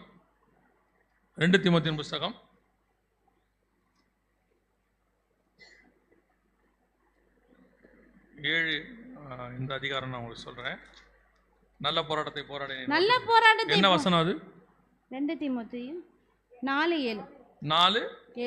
வாசிங்க. நல்ல போராட்டத்தை போராடினேன், ஓட்டத்தை முடித்தேன், விசுவாசத்தை காத்துக்கொண்டேன்.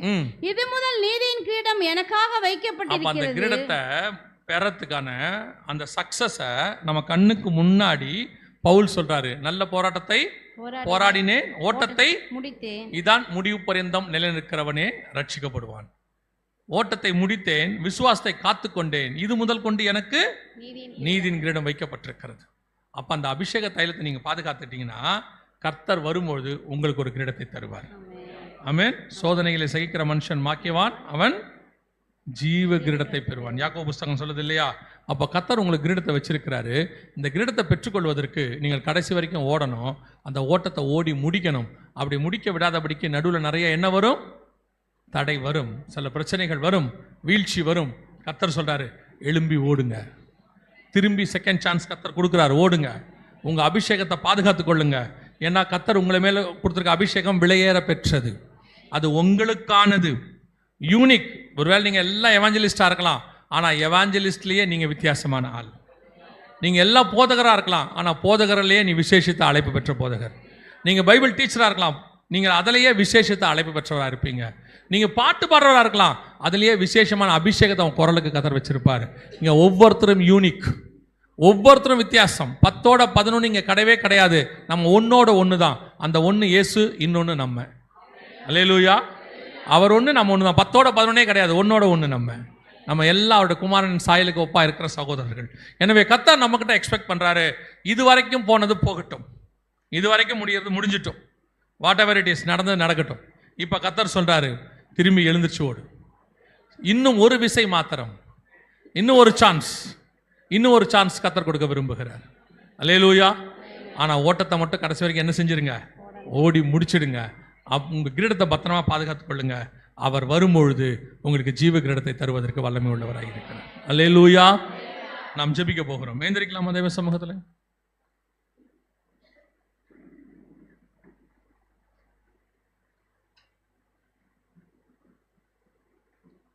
எல்லா கண்களையும் மூடுவோம். Thank you Jesus. ஒப்பு கொடுப்போமா? ஒரு 2-3 நிமிஷம் மட்டும் உங்களை ஆராய்ந்து பாருங்க. முதல்ல கர்த்தர் கொடுத்த அந்த அபிஷேக தைலம் இருக்கான்னு முதல்ல பாருங்க. துக்கப்பட்டு சவுலை விட்டு போன மாதிரி ஆவியானவர் உங்களை விட்டு போயிட்டாரான்னு பாருங்க. இல்லை இருக்கிறாருங்கிறதுக்கு ஒரு உதாரணம் என்ன அல்லது ஒரு அடையாளம் என்ன அப்படின்னா, இன்னும் உங்களுக்குள் கண்டித்து உணர்த்துகிற ஒரு அனுபவம் இருக்கும். நீ தப்பு செய்யும் போது தப்புங்கிற ஒரு காரியம் இருக்கும். சவுல் மாதிரி துணிகரம் இருக்காது, யூதாஸ் மாதிரி துணிகரம் இருக்காது, சாலமோன் மாதிரி என்ன சொன்னாலும் மனம் திரும்புங்கிற எண்ணம் இருக்காது. அப்படிதான் எல்லாரும் அப்படிதான் சொல்லுவாங்க, நாம இப்படிதான் போனோம், இதான் சரி அப்படின்னு என்றனா உனக்குள்ள இருந்து ஆவியானவர் போயிட்டாருன்னு அர்த்தம். இல்லை நீ பண்ணும்போது ஐயோ இதை பண்ணக்கூடாதே, ஐயோ நான் பண்ணியிருக்க கூடாதே, நான் திருப்பி ஆண்டவர்கிட்ட வரணுமே, ஆண்டவரே எனக்கு இது பெயின்ஃபுல்லாக இருக்கு, எனக்கு இது கஷ்டமா இருக்கு ஆண்டவரே, உள்ள ஆவியானவர் உணர்த்தும் போது உனக்கு குத்தும், ஒரு விதமான வலி இருக்கும். நான் ஆண்டவர்கிட்ட தூரம் போறேன்னு சொல்லும் போது உனக்குள்ள ஒரு பெயின் காணப்படும். அந்த பெயின் தான் இன்னும் ஆண்டவர் உனக்குள்ள போராடிக்கிட்டு இருக்காருன்னு அர்த்தம்.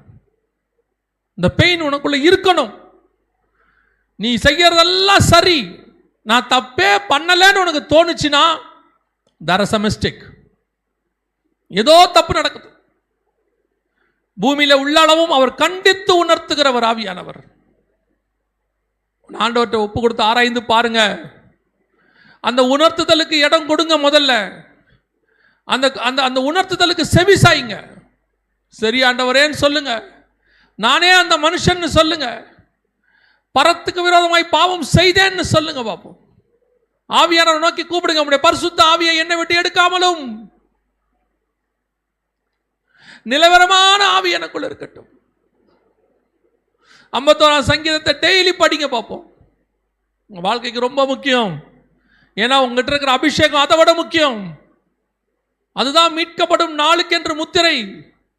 அந்த அபிஷேகத்தின் விளைவாய் கர்த்தர் கொடுத்திருக்கிற ராஜா ஊழியம், ஆசாரிய ஊழியம் எல்லாம் இருக்கு. எத்தனையோ பேர் நம்ம கண்ணுக்கு முன்னாடி இழந்து போயிட்டாங்க. அந்த மேகம் போல் திரளான சாட்சிகள்ல சாலமோன் பேர் வரல. எத்தனையோ பேர் இல்லாமல் போயிட்டே இருக்கு நம்ம கண்ணுக்கு முன்னாடி. ஆனால் உங்களுடைய பெயரை ஜீவ புஸ்தகத்தில் எழுதுவேன்னு கர்த்தர் சொல்லியிருக்கிறார். உங்க அபிஷேகத்தை ஆண்டவருக்கு முன்னாடி எப்பவும் பத்திரமா பாதுகாத்துக்கணும். உங்களுடைய எக்ஸ்பீரியன்ஸு, உங்களுடையதான பட்டங்கள், பதவிகள், மனுஷர் சொல்ற புகழ் உரைகள், இதனால உங்க அபிஷேகம் கரெக்டா இருக்குன்னு அர்த்தம் இல்லை. இதனால சரியா இருக்குன்னு அல்ல. உங்களுக்கு தான் தெரியும். ஒப்பு கொடுப்போமா? ஒருவேளை கடைசியாய் நீங்க இதுவரைக்கும் அதை ஏதோ ஒரு காரணத்தினால இழந்திருந்தீங்கன்னா, இன்னைக்கு ஒரு ஜெபம் பண்ண போறோம். இன்னும் ஒரு விசை ஆண்டவரே, இன்னும் ஒரு விசை எனக்கு இறங்கும். நடுவில் உங்க அபிஷேகத்தை நான் பணத்துக்கு யூஸ் பண்ணிட்டேன். இந்த அபிஷேகத்தை என் சுய பெருமைக்கு யூஸ் பண்ணிட்டேன். இந்த அபிஷேகத்தை எனக்கு என் பிள்ளைகளுக்கு சம்பாதிக்கிறதுக்கு யூஸ் பண்ணிட்டேன்.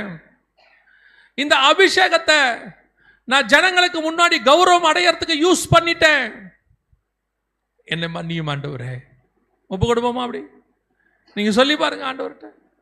ஆண்டவர் இதுவரைக்கும் இருந்ததை பார்க்கிலும் இன்னும் உங்களை வல்லமையாய் எடுத்து பயன்படுத்த வல்லமை உள்ளவர். இன்னும் அதிகமாக எடுத்து பயன்படுத்துவார். கர்த்தர் விரும்புறார். கர்த்தர் உன் அபிஷேகத்தை விட்டு உன்னை தள்ளணும்னு விரும்பல, உணர்த்தி மீண்டும் அங்கே கொண்டு வந்து உட்கார வைக்கத்தான் விரும்புகிறார். அந்த உணர்த்துதலுக்கு செவி சாய்த்து ஆண்டவர்கிட்ட அறிக்கை விட்டு கேட்டீங்கன்னா கர்த்தர் உங்களை மீண்டும் எடுத்து வல்லமையாய் பயன்படுத்த வல்லமை உள்ளவர். ஒப்பு கொடுப்போமா? கர்த்தர் என்னோடு கூட இடைப்பட்டார். இந்த வார்த்தை என்கிட்ட வந்துச்சு, இன்னைக்கு எனக்குள்ள கர்த்தருடைய வார்த்தை கடந்து வந்திருக்குது அப்படிங்கிறவங்க மட்டும் உங்க கரத்தை ஆண்டவருக்கு நேராக உயர்த்தி, ஆண்டவரே இந்த வார்த்தைகள் எனக்குள்ள 100க்கு 100 கிரியை செய்யட்டும். நான் அசட்டை பண்ணாதபடி பெருமை, வீண் பெருமை பாராட்டாதபடி, எனக்கு இருக்கிற அந்த சின்ன அறிவுல ரொம்ப என்னை பத்தி நான் பெருசா நினைக்காதபடி, நானே அந்த மனுஷன், என்னை தாழ்த்துகிறேன் அப்பா. அப்பேற்பட்ட ராஜா கீழே காலில் விழுந்து கேட்கிறான், நானே அந்த மனுஷன். அப்பேற்பட்ட சிம்சன் கேட்கிறான், இன்னும் ஒரு விசை மட்டும் எனக்கு மன்னியும் ஆண்டவரே, ஜஸ்ட் ஒன் டைம். ஆண்டவர்கிட்ட கேட்போமா? கரங்களை ஆண்டவருக்கு நான் உயர்த்தி, ஆண்டவர் ஒரு விசை. Thank you Jesus. நன்றி ஆவியானவரே, நல்ல தகப்பனே, சர்வ வல்லமையுள்ள எங்கள் ஆண்டவரே, மத்தியான வேளைக்காய் ஸ்தோத்திரம். கிருபையுள்ள கரத்தில் எங்களை தாழ்த்துகிறோம்ப்பா. இன்னும் ஒரு விசை ஆவியானவரே, இன்னும் ஒரு விசை ஆவியானவரே, மனம் இறங்கும் அப்பா. இரத்தத்தால் எங்களை கழுவும், எங்களை சுத்திகரியும். உம்முடைய அபிஷேகத்தை பாதுகாத்துக் கொள்ள கிருபை பாராட்டும். அந்த விலையேறப்பட்ட கிரீடத்தை நாங்கள் பற்றி கொள்ள கிருபை பாராட்டும். எந்த சூழ்நிலையிலும் அதை நாங்கள் இழந்து விடாதபடிக்கு நீங்க வர்ற வரைக்கும் அதை பத்திரமா வச்சுக்க கிருபைதாங்க. ஆண்டவரே, இந்த வார்த்தை டெய்லி ஜனங்கிட்ட பேசட்டும், உடைய மகிமை மூடிக்கொள்வதாக. வந்த ஜனங்கள் சுகபத்திரமா வீடு போய் சேர கிருபை பாராட்டும். எங்கள் ஆண்டவர் இயேசு கிறிஸ்துவின் நாமத்தில் பிதாவே.